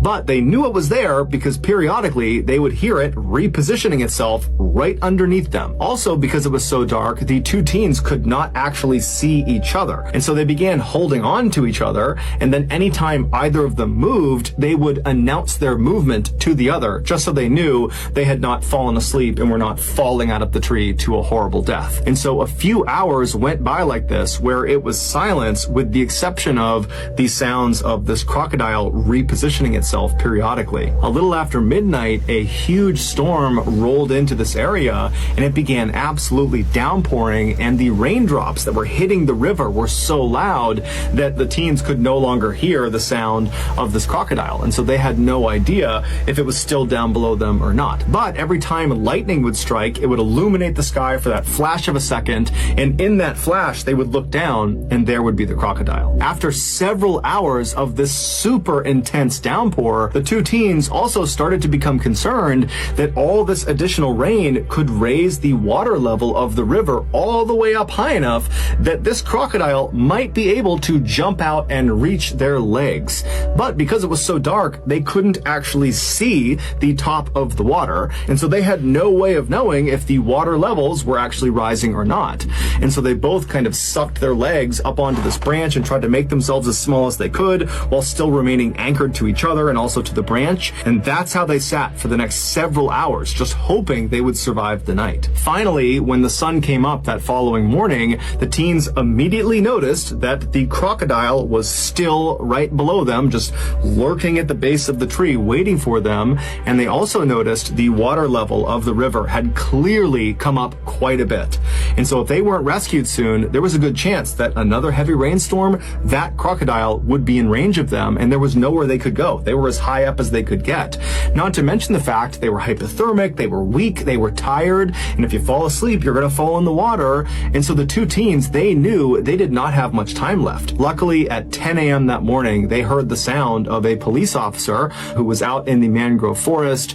It turned out their families had recognized their absence. They had called the police, and that morning a search had been launched. They had found their truck and then had been walking down the river yelling out to them, and then they finally did find them. Initially, when they located these two teens stuck in the tree, they called in a helicopter to hover over them and lower down a ladder that could climb back up. But when the helicopter got close to this tree, the rotor wash from the spinning blades, it practically blew the boys out of the tree, and this crocodile was still in the water. The rescuers could see it, the boys could still see it, and so there was this fear that the helicopter would literally send them into the water to their death. And so they had to abandon the helicopter approach. However, the blades of that helicopter did ultimately scare this crocodile, and the crocodile swam away. And so as soon as the helicopter was off station, they had a boat come in, and the boat got right underneath the two boys. They jumped down into it, and they were brought to safety. The two boys were brought to a hospital where doctors determined they were physically okay, but both of them were severely traumatized from what they had just been through. As for Brett, despite an exhaustive search of that river, they never found his body or any of his clothing or any belongings he had on him, and they never found the crocodile that killed him. Hey, it's your girl Jayla back with another scary story. This story comes actually from another creator here on TikTok. I'm gonna put her account down below. I actually was on YouTube watching scary videos on Loie Lane's channel, and she actually posted the videos from this account of the scary encounters that this mom was having with her daughter. So let's just get to the story. This mom, she makes it known that like her daughter has been having nightmares like literally all the time. Every single night her daughter is coming into her room crying, wanting to lay in her bed with her, so terrified to even go lay down in her room or even look in her room real quick. So every night her mom is like telling her, you know, everything's fine, trying to comfort her, right? So she starts recording it because at this point they have like seen a therapist like try and figure out what is like keeping her daughter up at night and things they can do to like help with the situation. Eventually the doctor or the therapist or whatever, they tell that the mom that she should like start recording the night terrors that the little girl is having. So she does that, and as she's recording, right, so one night her daughter crawls into her bed like screaming hysterical, like you can hear it in her voice that she was screaming like bloody murder. And the mom was so confused, like she didn't know why her daughter was so freaking terrified, because from what they know it's just them two in the house. So it was another night, right, the little girl comes in her room again to her mommy, terrified of something that she's saying is in her room. So the mom walks the daughter into the room, but as she's walking her to the room, and mind you, she posted videos on her account, as they're walking out of the mom's room, you see the door of her room close slowly. But the mom is terrified and she's not gonna let her daughter know that. So she's telling her like, look, it's the vent that's outside of the door. Don't worry about it. It's just the air blowing. The mom is shook. Don't let her fool y'all. She's shook. They end up going to the daughter's room, and the daughter didn't even want to step foot in her room. When they got to the daughter's room, the daughter kept staring at her windows, and her blinds were open, but her blinds were like one of those blinds that like you literally have to hold it down with your hand to shut them, and it's 4 of them. Once she notices that her daughter is like peeking around the corner at her window, scared to even step foot in her room, the mom points the camera to the blinds on her window, and all 4 of them shut. After the camera watches it for like 5 seconds, they all shut at the same time, and the mom screams, and her and the daughter run back into the mom's room. Now, the mom obviously knows that this is not a night terror or a nightmare. She knows because her and her daughter are both experiencing the same thing, so she knows that it's a spirit, right? The mom also says that in the post from the video that I'm talking about, she says that they try as much as possible to like not even be in that room. I don't think that they moved out of that house, but the mom does say like she keeps her daughter as far away from that room as possible because it's just getting ridiculous. She didn't give an update yet on like her showing the video to the doctor or the therapist, but definitely go check out those videos on her account. I'm gonna link it down below because that shit scared the fuck out of me. And if you guys like scary stories, I have a whole bunch of scary stories of my own. I got my parents' scary stories. If you guys want me to share your scary stories, definitely follow me. I also do true crime videos, so hit that follow button. I need to tell you guys this ghost story. I don't actually remember this happening. I didn't even know the story existed until years later when my mom brought it up casually, like it was nothing. We were talking about childhood, and out of nowhere, she said, "You used to see things when you were little." I laughed it off. I told her I didn't remember saying anything like that. And then she asked me a question that made my stomach drop. "Do you remember the man in the window?" I told her no. That's when she got quiet and started explaining. See, when I was a kid, we lived in the middle of nowhere. Not the suburbs, not in neighborhoods. The closest neighbor lived 10 minutes away. There were 2 houses behind us. There was one across the road, but they were all surrounded by forest. She told me that I hated that place. I hated going outside, and I wouldn't wander far from the house like the other kids did. One afternoon, my dad had taken my siblings to a baseball game. It was just me and my mom at home alone. She was in the kitchen, and I was in the living room. Everything was fine, until it wasn't. Until I started crying. Not normal crying. Not tantrum crying. Terrified crying. My mom rushed in and picked me up, trying to calm me down, asking me what was wrong, and I said, "There's a man in the window." She told me she checked immediately, but there was nothing. No one was outside. There was no movement, nothing out of place, just trees. She tried to brush it off. Kids imagine things. But she said I wouldn't calm down. So she did something she'd never done before. She put me in the car and drove all the way to the baseball field to meet my dad. Later that night, when we got home, my dad searched the property. Around the house, inside the house, anywhere. Everywhere. And he found nothing. No footprints. No sign of anyone ever being there. When my mom finished telling me this, something strange happened. I suddenly saw it. Not like remembering, but like being dropped into it. A tall man. Pale skin, light blonde hair, blue eyes. His hands gripping the bottom of the window frame, pulling himself up just enough to look inside. I told my mom what I saw. She didn't respond right away, and then she said, "That's exactly how you described him back then." That's when my brother chimed in. He told me that I was a strange baby, that I was either completely happy or completely silent and angry. There was no in between with me. He said I used to stare at things that weren't there, and then he added something my mom hadn't told me. Apparently, it wasn't just the living room window. I had seen the same man in the bathroom window too. The bathroom that was on the 2nd floor. There was no balcony, there was no ledge, nothing outside that window but open air. To this day, I don't remember the fear, and I don't remember crying, but I do remember the man. And sometimes I wonder, if I didn't imagine him, then why was he always looking in? You can't make this stuff up. Might have known the story of real-life boogeyman. In 2017, 27-year-old Lydia Makarchuk left her home country of Ukraine and moved to Bracknell, which is a town just outside of London. Shortly after moving into her new apartment, Lydia went out and got a job as an accountant at a local hotel. And then after that, Lydia pretty much swore off her social life and instead just focused exclusively on working hard and saving money. The one reprieve she got from work was going to church on Sundays. 2 years later, later, Lydia was at her church enjoying the coffee hour that always followed the Sunday sermon when another member of her church, who she didn't really speak to, this 41-year-old man named Norbert Varga, approached her and kind of awkwardly complimented her shoes. And she was so flattered by this that it opened up a friendly conversation between the two of them. And during this conversation, Lydia was pleasantly surprised to find out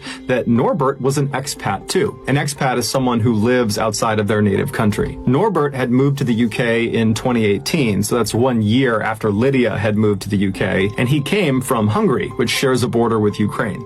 And just like Lydia, when he got to the UK, he kind of put all his energy into his work and trying to save money. He was a radio technician and a photographer. And so the two spend the rest of this coffee hour chatting and enjoying each other's company. And then afterwards, when they left the church and they both got home, they both found themselves thinking about the other. There was clearly an attraction there. And so the following Sunday, they both very eagerly rushed back to church in order to spend more time together. And sure enough, during that coffee hour, they spent the whole time together just chatting it up, and then afterwards they exchanged phone numbers and made plans to get together outside of church. They were going to go on a date. And so the rest, as they say, is history. 2 years after Norbert complimented Lydia's shoes, they got married in Bracknell. And while the wedding was great, unfortunately none of Lydia's family members, who were all in Ukraine, none of them could attend the actual wedding. And so the newlywed couple decided the way they would handle that is their honeymoon would be spent in Ukraine. That way Lydia's family could celebrate their wedding as well. For a variety of reasons, this honeymoon trip to Ukraine kept getting pushed back, but finally in September of 2021, everything lined up, everyone was available, and so Norbert and Lydia rushed to the airport and they hopped on a flight. And during this flight to Ukraine, Lydia remembers being so excited specifically about her husband finally getting a chance to spend some time with her 29-year-old younger brother Miroslav. Lydia was very close with her brother, and so it mattered to her greatly that he and her husband had a good relationship.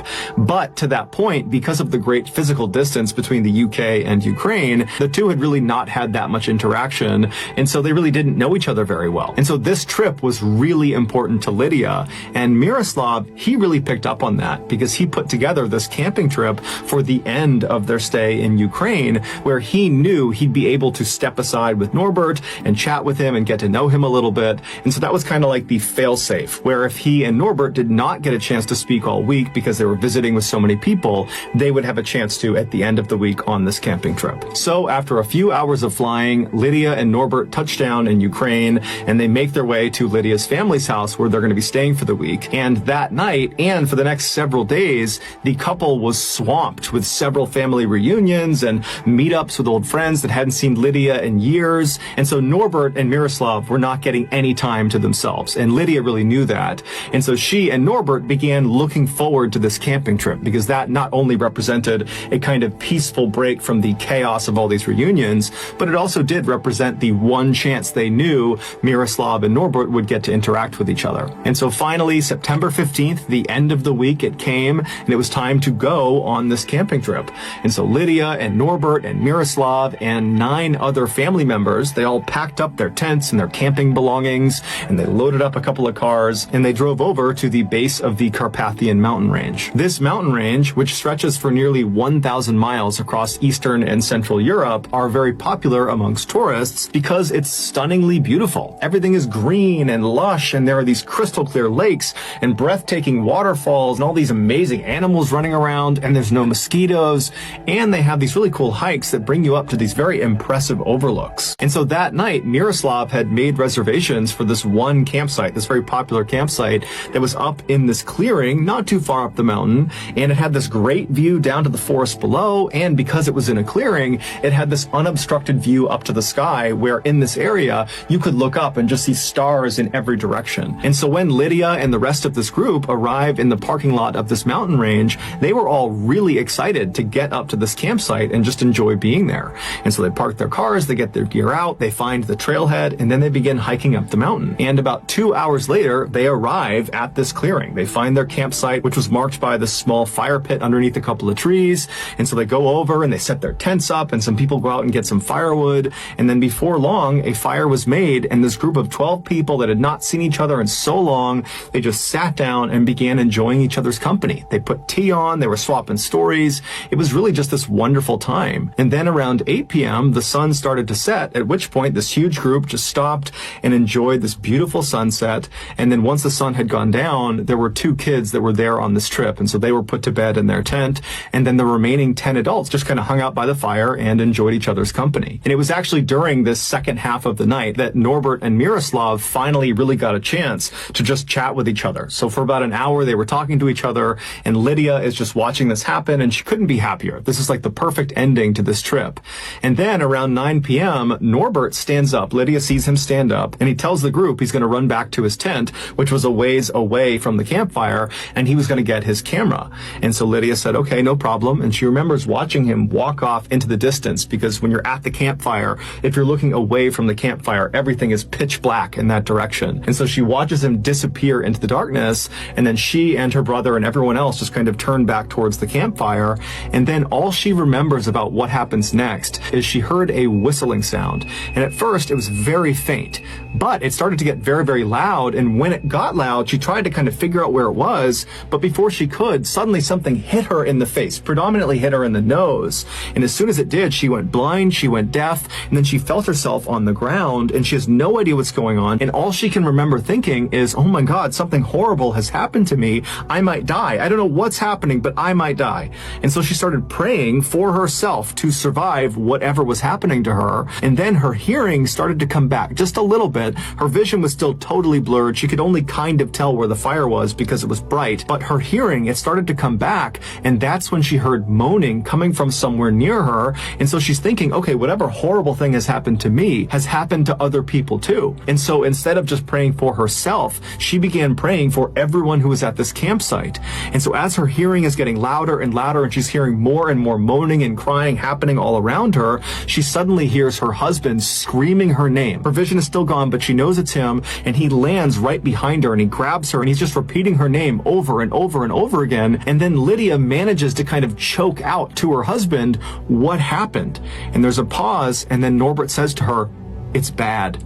It's really bad. It would turn out their campsite was on a battlefield from World War I, and buried underneath the soil right under their fire pit was an unexploded bomb from World War I. Meaning, for over 100 years, countless campers have arrived at this campsite and lit fires on top of this bomb that they couldn't see. And each fire gradually eroded the outer metal casing of this explosive until finally that night in September, with Lydia and 11 of her loved ones nearby, their little fire finally was it. It pushed through that last little bit of the casing, and it ignited the bomb, and it detonated. That whistling that she heard was the sound of the fire finally cutting through that casing and being exposed to the fire. And then that thing that struck her in the face, that hit her right on the nose, that was almost certainly a piece of the bomb itself, so shrapnel that was cutting through her face. And then the moaning she heard was primarily her brother, who was right next to her. Lydia would be gravely wounded, but she would survive. As for her brother and another man who was not named, they would not survive. Here is a picture that was taken of the group literally minutes before this bomb detonated. I came across a video of a lady telling about a disappearing bar that was either in the New Orleans area or the Baton Rouge area. I can't remember, but basically it's a bar that's there one night and that's gone the next. But since living here, I have experienced a lot that I cannot explain. While walking Jackson Square, we came across a lady who was doing tarot card readings. I don't get tarot card readings, but my sister, she decided she was going to get one. So she got one, and the lady told her things that were either currently true in her life at that time, or things that were literally about to happen in the following months. Those things did come true, and what the lady told her currently was happening was also true. There was no way she could have known those things. About 2 to 3 months later, we realized that everything the lady told my sister that was going to happen, happened. So, out of curiosity, we decided to go find her and get another tarot card reading. So we went back to Jackson Square the next day after realizing everything came true, and we did not see her there. However, there was several other vendors there in that same area that had been there for 10, 15, 20 years. So I asked them if they knew when she was going to come back, if they had seen her in the past couple days, what happened. They told me that there was never a lady that ever did tarot card readings there. They basically told me she had never been there. There was never anyone who did tarot card readings there, and there was never anyone who sold things there that looked like her. And they had been there every single day for the past 10, 15, 20 years. So I was freaked out. I thought I was going crazy. I'm like, there's no way that we imagine this, dream this, whatever. So I go on Cash App to see if I can try to get a name. I paid her on my Cash App. There was no Cash App transaction at all. The transaction was gone. It was like it never came from my bank account. The money was not missing from my bank account. It was like I never paid anybody at all. Although the same day that I paid, I watched the transaction go through with my own two eyes. However, it just was not there at all. I told y'all I would do a part 2 for the disappearing tarot card story. So the last thing that I told y'all was that the Cash App transaction was gone. So after that, we realized we didn't want to be involved with whatever was going on. And obviously it was nothing to play with. So we tried to forget that it happened because we was freaked out. But every time we went back to Jackson Square, we would either look for her or look for somebody doing tarot card readings in that area. And we never seen anybody and still haven't for the past 4 years. Well, about 2 weeks ago, I came across a lady who did a TikTok video about the disappearing bar in the Baton Rouge area. But one comment caught my attention, and I'm not sure why, but it just had me thinking deeper into the situation. Basically, the lady commented and was like, was it Marie Laveau? Okay, I have never seen a real picture of Marie Laveau. The only Marie Laveau that I'm aware of, and I know obviously it's not real, is American Horror Story Marie Laveau, Angela Bassett. That's all that I know. I try not to look too much deeper into things. So I was like, let me just go look up a picture of Marie Laveau, like a real life picture. So I go on Google, type in a real life picture of Marie Laveau, and I kid you not, my heart just about stopped. The lady in the picture of who they're saying is Marie Laveau, or the closest picture that they can get to Marie Laveau during that time period, looked exactly like the tarot card reader that we had experienced in Jackson Square. You know, Marie Laveau is powerful. I think I've channeled her once before. And she is here to teach. She is creating these experiences for people to realize there is more than just their physical bodies. She was absolutely the one that was dealing with her, and her work is getting stronger and stronger because the veil has thinned and people are becoming more and more conscious and aware. So what it means when the veil is thin is it means that we are able to see more intuitively. Even people who normally would never even use that word or imagine something like that. Yes, I understand New Orleans already has the energy, which is beautiful, but now that the energy is becoming stronger and stronger, places like New Orleans that are already steeped in this mysticism is going to become even stronger. Some things aren't meant to be explained because they are meant to be experienced. And when you experience something intuitively, sometimes there literally is no words to describe what you experienced because it is a whole body experience. It is not something logical. And Marie Laveau is responsible for the bulk of these things. People, places appearing, disappearing. This is happening. She's saying it happens a lot, all the time, and it isn't meant to mess with or harm. It is meant to teach. She's also saying there's this awakening coming specifically to New Orleans where the masses are going to wake up. And part of that is these experiences are going to continue. They're going to be more often. They're going to be bigger. They're going to be clear. They're going to be even more undeniable. And this is because there is this large awakening that is taking place. My recommendation is for those that have these experiences is to understand that you are being shown how we are all more than our bodies, how all of us have psychic abilities, psychic skill sets, how we are as conscious beings. This is just who we are.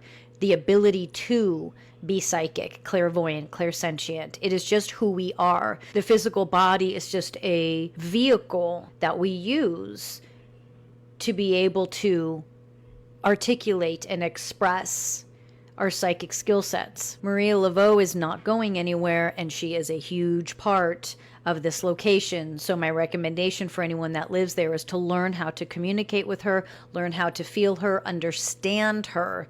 So A, you aren't caught off guard, and B, as strange as this sounds, you're in good with her. All of us have the magic in us, and we should be using it. We are supposed to be remembering it. We are supposed to understand that we are not just these bodies. It's hard to comprehend, really, that someone would have this much evil inside of them. Also, I researched this case because I had so many questions. I think I have more now. If you have a queasy stomach, I would probably skip this video. We're also talking about a child, so if you think that listening to this is going to harm your mental health in any way, shape, or form, please skip this video. I will see you in my next one. I mean it. I love you. August 23rd of 2016 should have been a day of celebration. Victoria Martins was turning 10 years old, but instead of birthday cakes and presents, that day would mark one of the worst horrific crimes in Albuquerque, New Mexico's history. A crime so disturbing that even seasoned law enforcement officers would be shaken to their core. Victoria Martins was born August 23rd of 2006 in Albuquerque, New Mexico. She was a student attending elementary school, and by all accounts, she was just your typical 10-year-old little girl. She was living with her mother, 35-year-old Michelle Martins, and her younger brother in an apartment on Albuquerque's west side. Neighbors described her as helpful, silly, kind, and friendly, and all of her friends at school would say the same thing. But behind closed doors of that second-story apartment, Victoria's life was anything but normal. Her mother, Michelle, was a single mother who struggled financially, and she also really struggled with substance use. And because she was single, she was on dating apps, specifically one called Plenty of Fish. It was on that app that she met a man, 31-year-old Fabian Gonzalez. The two of them met online in July of 2016. 1 month later, Fabian would move in, and a month after that, little Victoria would be gone. Around that same time when Fabian was moving in, his cousin Jessica Kelly was released from prison, and Fabian thought, oh my god, perfect. Perfect timing. I just moved into my girlfriend's apartment. Come and live with me and her 9-year-old daughter. It'll be perfect. Reason why I say 9-year-old daughter only, by the way, is because Victoria's little brother primarily lived with his father, so he wasn't at home at that apartment all the time. Anyway, Jessica, a convicted criminal fresh out of prison, says, perfect, okay, I'll move in. And the apartment was already small to begin with, but now you have Victoria, Michelle, her new boyfriend Fabian, his cousin Jessica, all living there. It was crowded, it was uncomfortable. Not to mention, Fabian and Jessica were practically strangers. Needless to say, the environment inside of that house was an environment that would be unhealthy for any child to live in. Not to mention, we know Michelle struggled with substance use. Fabian did as well. So now he had random people coming in and out of the house constantly, inviting strangers over to the apartment to hang out and use substances, I guess. The household was very quickly becoming not only unstable, but also dangerous. And 10-year-old Victoria was caught up in the middle of it. In the days leading up to the crime, little Victoria had been so excited to celebrate her 10th birthday. She talked about it to her neighbors, to her friends at school, inviting everyone over to have a birthday party. All she wanted to do was have fun with her friends, eat cake, play games.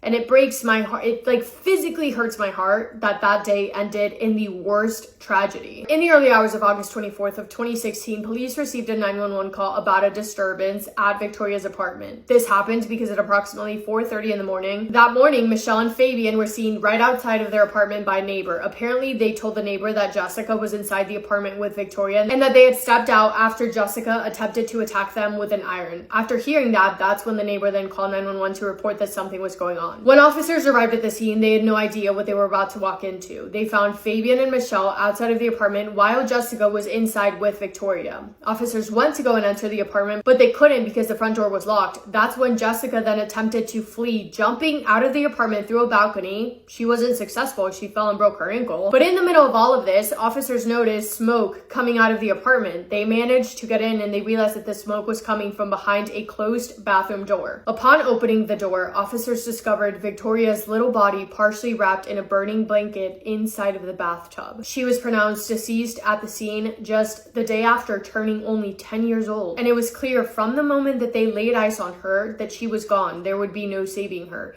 because she wasn't all in one piece. Victoria's heart, liver, and arms were found in separate bags throughout the apartment, away from the rest of her body. 3 people at the apartment were arrested that morning: Michelle Martins, her boyfriend Fabian Gonzalez, and his cousin Jessica Kelly. All 3 were immediately charged with first-degree resulting in death, kidnapping, tampering with evidence, and contributing to the delinquency of a... The police chief at the time stated, quote, "This homicide is the most gruesome act of evil I have ever seen in my career." In the hours following their arrest, of course, officers sat down to talk to Jessica Kelly, given that she was the only person inside of the apartment when authorities first arrived at the scene. And according to Jessica, this is what happened. Jessica told authorities that the night prior, on August 23rd, Fabian and Michelle had left the apartment, leaving her alone with Victoria. She was supposed to be babysitting. While they were all alone, a well-dressed, middle-aged man with a Mexican accent entered the apartment and said that he was there looking for Fabian, and he was angry, saying something along the lines of Fabian owing him money. Jessica didn't recognize him, but she didn't ask any questions because the guy seemed to know his way around the apartment. According to her, she said that that man entered Victoria's bedroom, ended her life, told Jessica that she was going to be the person responsible for cleaning up the body, and then just left, just walked out. When Fabian and Michelle returned to the apartment, Jessica was scared to tell him what had just happened. She was too scared to tell Michelle, so she only told Fabian. Then Fabian told Michelle to go and cook dinner in the kitchen to distract her so she wouldn't go and find Victoria. Meanwhile, him and Jessica took Victoria's body to the bathtub and separated her into pieces to make her body easier to dispose of. According to Jessica, by the time that they had finished in the bathtub, Michelle had fallen asleep, and soon Fabian then went to bed, went to go join Michelle. Jessica stated that she then got really paranoid that Michelle would find Victoria in the bathroom, and she decided the only way that she would be able to get out of this would be to get Michelle out of the picture permanently. And then she got more paranoid that Fabian would also tell on her or tell someone what had happened. So she decided that she needed to get rid of him too. That's when she grabbed the iron, attacked them both. They woke up, they ran out, told the neighbor, and the neighbor called 911. That was Jessica's version of events, right? So then investigators talked to Michelle to get her side of the story, and Michelle says, yeah, Fabian and I were sleeping when Jessica woke us up by trying to attack us with an iron. We ran out, talked to the neighbor called 911. So her version of events is matching up with Jessica's, but when investigators hinted at the fact that they did not believe her, Michelle completely changed her story. And that's when she confessed. You're not ready for this? Michelle says, this is Victoria's mom, by the way. Michelle says, okay, look, there's this thing that I like to do often, and that is inviting strangers over to my apartment to do things with my daughter, Victoria, while I watch, because it's something that I'm into and something that I find gratification in. And that night on August 23rd, I gave Victoria some medicine to, quote, calm her down so Fabian and Jessica could have with her, end quote. And then Fabian and Jessica did things with her before afterwards ending her life while she, Michelle, her mother, watched. I'm sorry. What do you actually mean? Because so now Michelle's story and Jessica's stories, they're different. They don't add up. But investigators believe Michelle because she confessed that it was the three of them who did what they did. They thought, I guess, that that was more plausible than a strange man coming into the house like Jessica was claiming. So all three of them, Michelle, Fabian, and Jessica, remain in custody. Of course, when Victoria's story hit the news, the public was outraged. The governor called for a federal investigation, and then the mayor stated, quote, we are heartbroken as we mourn the murder of beautiful 10-year-old Victoria Martins. Give your kids an extra hug tonight. #Justice for Victoria.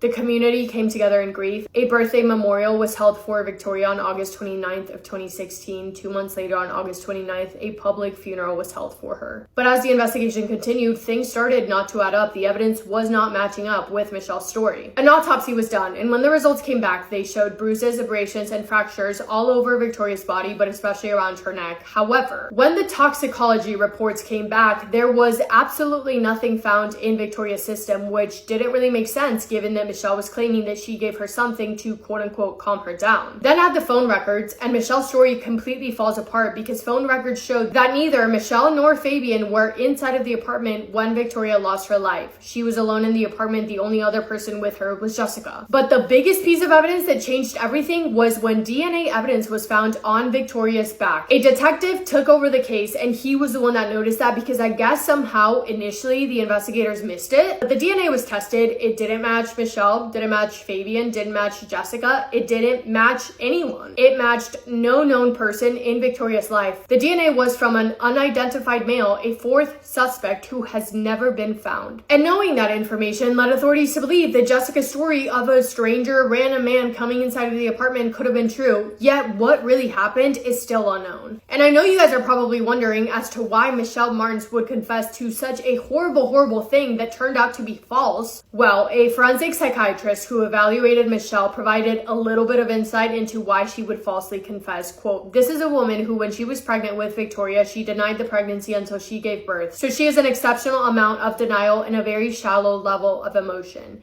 A psychological profile of Michelle showed that she has personality traits that made her susceptible to false confessions. And an attorney also stated, quote, Michelle doesn't function at the same level most of us do. She has spent her life saying things to please people, so if you ask her something, she's going to respond in a way that she thinks you would like. So I guess she's just the kind of person who has a really difficult time accepting reality, and she would just agree to anything. So in the case that investigators were asking her leading questions, she would have likely just agreed to anything, but I don't know. I don't understand it either. So what really happened? Well, based on a reinvestigation, here's what authorities now believe occurred the night of August 23rd, 2016. They believe that things started to go wrong August 21st when Fabian attended a barbecue party celebrating Jessica's release from prison. They think that at said barbecue, there was some sort of disagreement or fight that Fabian was involved in, and then threats were made. Then they believe that the night of Victoria's passing, a man who was involved in that argument and or fight wanted to retaliate against Fabian, and they believe that that was the man who murdered Victoria at some point when she was left alone with Jessica. So Jessica's story of the strange man entering the apartment could be true, yet we don't really know because Jessica was on so many substances that she has no recollection of what actually happened. Investigators determined that Victoria Martins was murdered between 7:45 and 8:30 p.m.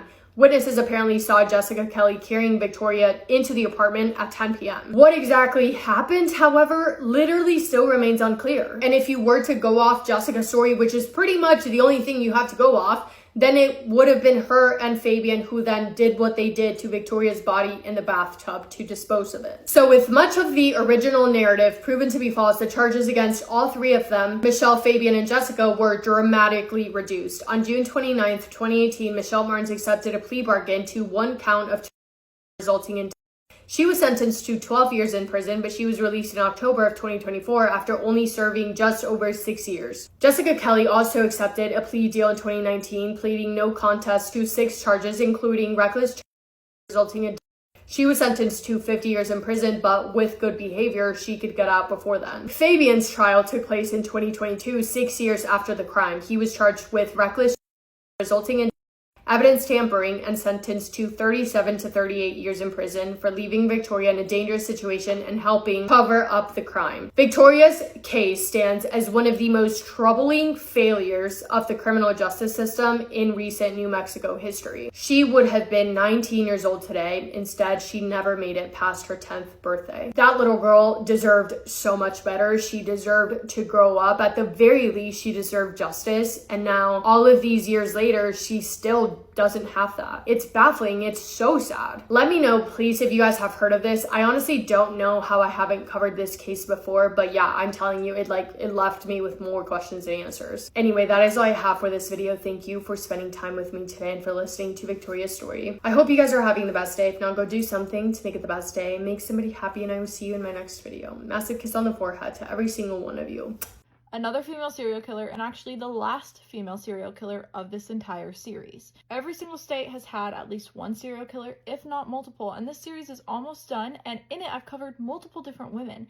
Today I'm going to tell you guys about the worst serial killer from West Virginia, and we know that female serial killers are only about 16% of all serial killers, and many times they work alongside men or their accomplices, and so it's not common to have just a solo female serial killer, but in West Virginia they had one, and she was absolutely terrible. If you're new here, this is a map of all the states I've covered. I think in this series we've covered 2 other people that are very similar to her, where they were like nurses and they killed their patients. One was called the Angel of Death. And this girl that I'm about to tell you about was also a nurse, and she also killed her patients. She specifically targeted elderly veteran patients. Today I'm going to be telling you guys about Retta Mays. This was actually pretty recent. So Retta was born in West Virginia in 1975 and was in the Army National Guard for a while, and then she was deployed to Iraq and Kuwait, so some pretty intense places to be deployed. After her service, she ended up working as a corrections officer at a jail for a while, and actually it's reported, and there was some sort of like lawsuit or trial or something that never fully went to completion, because allegedly she was being beaten regularly by one of the inmates at this corrections facility. Years later, in June of 2015, she ends up becoming a nursing assistant at the Lewis A. Johnson Veterans Medical Center.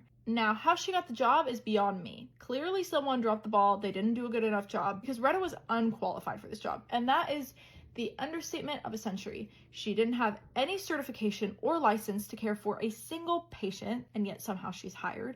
She had no training. She was not authorized to be giving medications, but somehow was doing that all the time. And then 2 years into her job, again, no qualifications, and somehow she's there for 2 years already. She ends up getting assigned to the surgical wing of this hospital. After she starts working at the surgical wing at this hospital, people start suddenly having really weird things happening. A lot of elderly patients start suffering from mysterious drops in their blood sugar levels, and for many, it's killing them. No one knows why it's happening. Over the course of 11 months, at least 11 people have died due to hypoglycemia, which is very low blood sugar. And many of them were not insulin dependent. That's not how anyone would have expected them to pass. That's not a normal thing. So people working there are alarmed and terrified and confused, and at one point there's even an internal investigation at the hospital to figure it out, because one patient, his name was Archie Edgell, he was 84 years old, he was a Korean War veteran, he was hospitalized there, and then he all of a sudden ends up having a drop in his blood sugar, and it goes to 24. And by the way, in case you don't know anything about blood sugar or insulin or anything like that, anything less than 70 is considered a low blood sugar level. Anything less than 55 is considered dangerously low. If it's less than 40, you're likely to go into a coma. Sometimes people have like extreme confusion and seizures before that. His blood sugar level was below 24. He almost dies. Somehow the hospital staff ends up saving him and he survives. However, a few days later, after this, he ends up dying from the same thing happening again. And both times they have no idea why. It shouldn't have happened. He wasn't insulin dependent. His blood sugar should not have dropped like that, and they can't figure out why. And his body is sent for an autopsy. And this is when they discovered that he was injected 4 different times with insulin. And they are like, why? Who is doing that? That should not be happening. So at the time, this internal investigation is happening, but they don't really get any answers, unfortunately. In 2018, Retta ends up being fired, and it sounds like it's unrelated to this. I don't think they suspected her, or maybe they did, but they didn't have enough to fire her. I think she was fired just for other reasons. But just so you know, while she was working at this ward, in this wing of the hospital, in the surgical wing, a total of 112 patients died. Of those deaths, 66 of them experienced hypoglycemic events. It's thought that she potentially killed as many as 112 people, but kind of at minimum, it's thought she killed at least 66 of them. That is so many people. All older, elderly people who served our country. They're veterans. They are coming in for other things, and then they're dying from low blood sugar when that wasn't even an issue that they were dealing with. Eventually, the FBI ends up getting involved. They actually questioned her a couple times. She's questioned in that internal investigation into the hospital, and then she's questioned by the FBI. And they questioned her a couple times, and she denies any involvement. However, at some point, they're like, we're pretty sure it's Retta, and they start to build a case against her. So they realize that she's regularly searching female serial killers on her phone. She is constantly watching the Netflix series Nurses That Kill, and one episode literally focused on insulin injections being the reason that people were dying. And that is how most of the people that died in her hospital were killed. Plus, they were able to access her phone calls to her husband, who was in prison for child-related charges. So she's calling him multiple times to complain about her job. At one point, she says that she wants to strangle her patients. She says that she's sore from trying to resuscitate a patient and that she wished they would have just had a DNR, which is do not resuscitate. But if they had done a DNR, she wouldn't have had to touch him, and he would have just slipped into a coma and died once his blood sugar hit a certain level. Basically implying that she injected him and was just waiting for him to die. The investigation, in the end, having more than 300 interviews with her, with other people, witnesses, family members, everything. They reviewed the phone calls, her social media, her computer records, and she was not good at hiding what she was doing, and so they had lots of evidence against her. Between forensic experts, endocrinologists, which are people who would know what is going on with insulin and blood sugar and all these different things, and they ended up exhuming some of the bodies, some of the believed victims. They look at hospital records, they look at the visitor logs, they look at literally everything they possibly could have. And finally, they announced in 2019 that they have a persons of interest. Finally, in 2020, Retta Mays is their suspect, their main only suspect. And she has been for quite a while. They just didn't announce it right away as they were building this case against her. In 2020, she is caught, arrested, and charged. She was charged with 7 life terms plus 20 years. Even though they believe she actually killed many more people, like I said, anywhere from 66 to upwards of 112 people, with the potential even for more that we don't know about. She is still alive and incarcerated to this day. Right now, she's incarcerated in Alabama. Unfortunately, we don't have confirmation of all the people she would have killed. It would be hard to go back and figure out if someone died from natural causes or from her killing them. It's hard to tell years later. However, we do know that in 2017, she killed Archie Edgold, the first man I was telling you about. And then a few months later, on July 19th or 20th of 2017, she killed Robert Edge Sr., who was a Navy veteran of the Korean War. And then she killed, in January of 2018, Robert Kuzel, who was 89, and he was also a veteran of the Korean War. On March 25th or 26th, she killed George Shaw Sr. He was 81, and he was an Air Force veteran. On April 3rd or 4th, she killed William Holloway, who was 96, and he was a U.S. Army veteran of World War II. And then a few days later, she killed Felix McDermott, who was 82, and he was a veteran of the Vietnam War. And then on June 3rd or 4th, she killed Raymond Goldman, who was 88, and he was a veteran of the Army and the Air Force, and he served in the Korean War and the Vietnam War. And finally, she killed Russell R. Posey Sr. He was 92 years old. He was a U.S. Navy veteran of World War II. Medical examiner was not able to conclusively confirm that insulin that she had injected him with was the direct cause of his death. So they actually had charged her with 8 counts of murder, but she was only sentenced to 7 because he's the one that they couldn't conclusively prove. But she was charged for 1 count of assault and intent to commit murder in connection to his death. In total, like I said, she probably killed way more people, and she ended up having this sob story saying she felt so bad for the family's victims and she's so sorry and yada yada yada in trial, but I just don't believe her. She was a horrible person, clearly. She not only murdered people, she didn't care what her husband did either. And so just a terrible, evil person. She was preying on elderly people who served our country, elderly people who were coming for care in their final years, and she killed them, and that's horrible.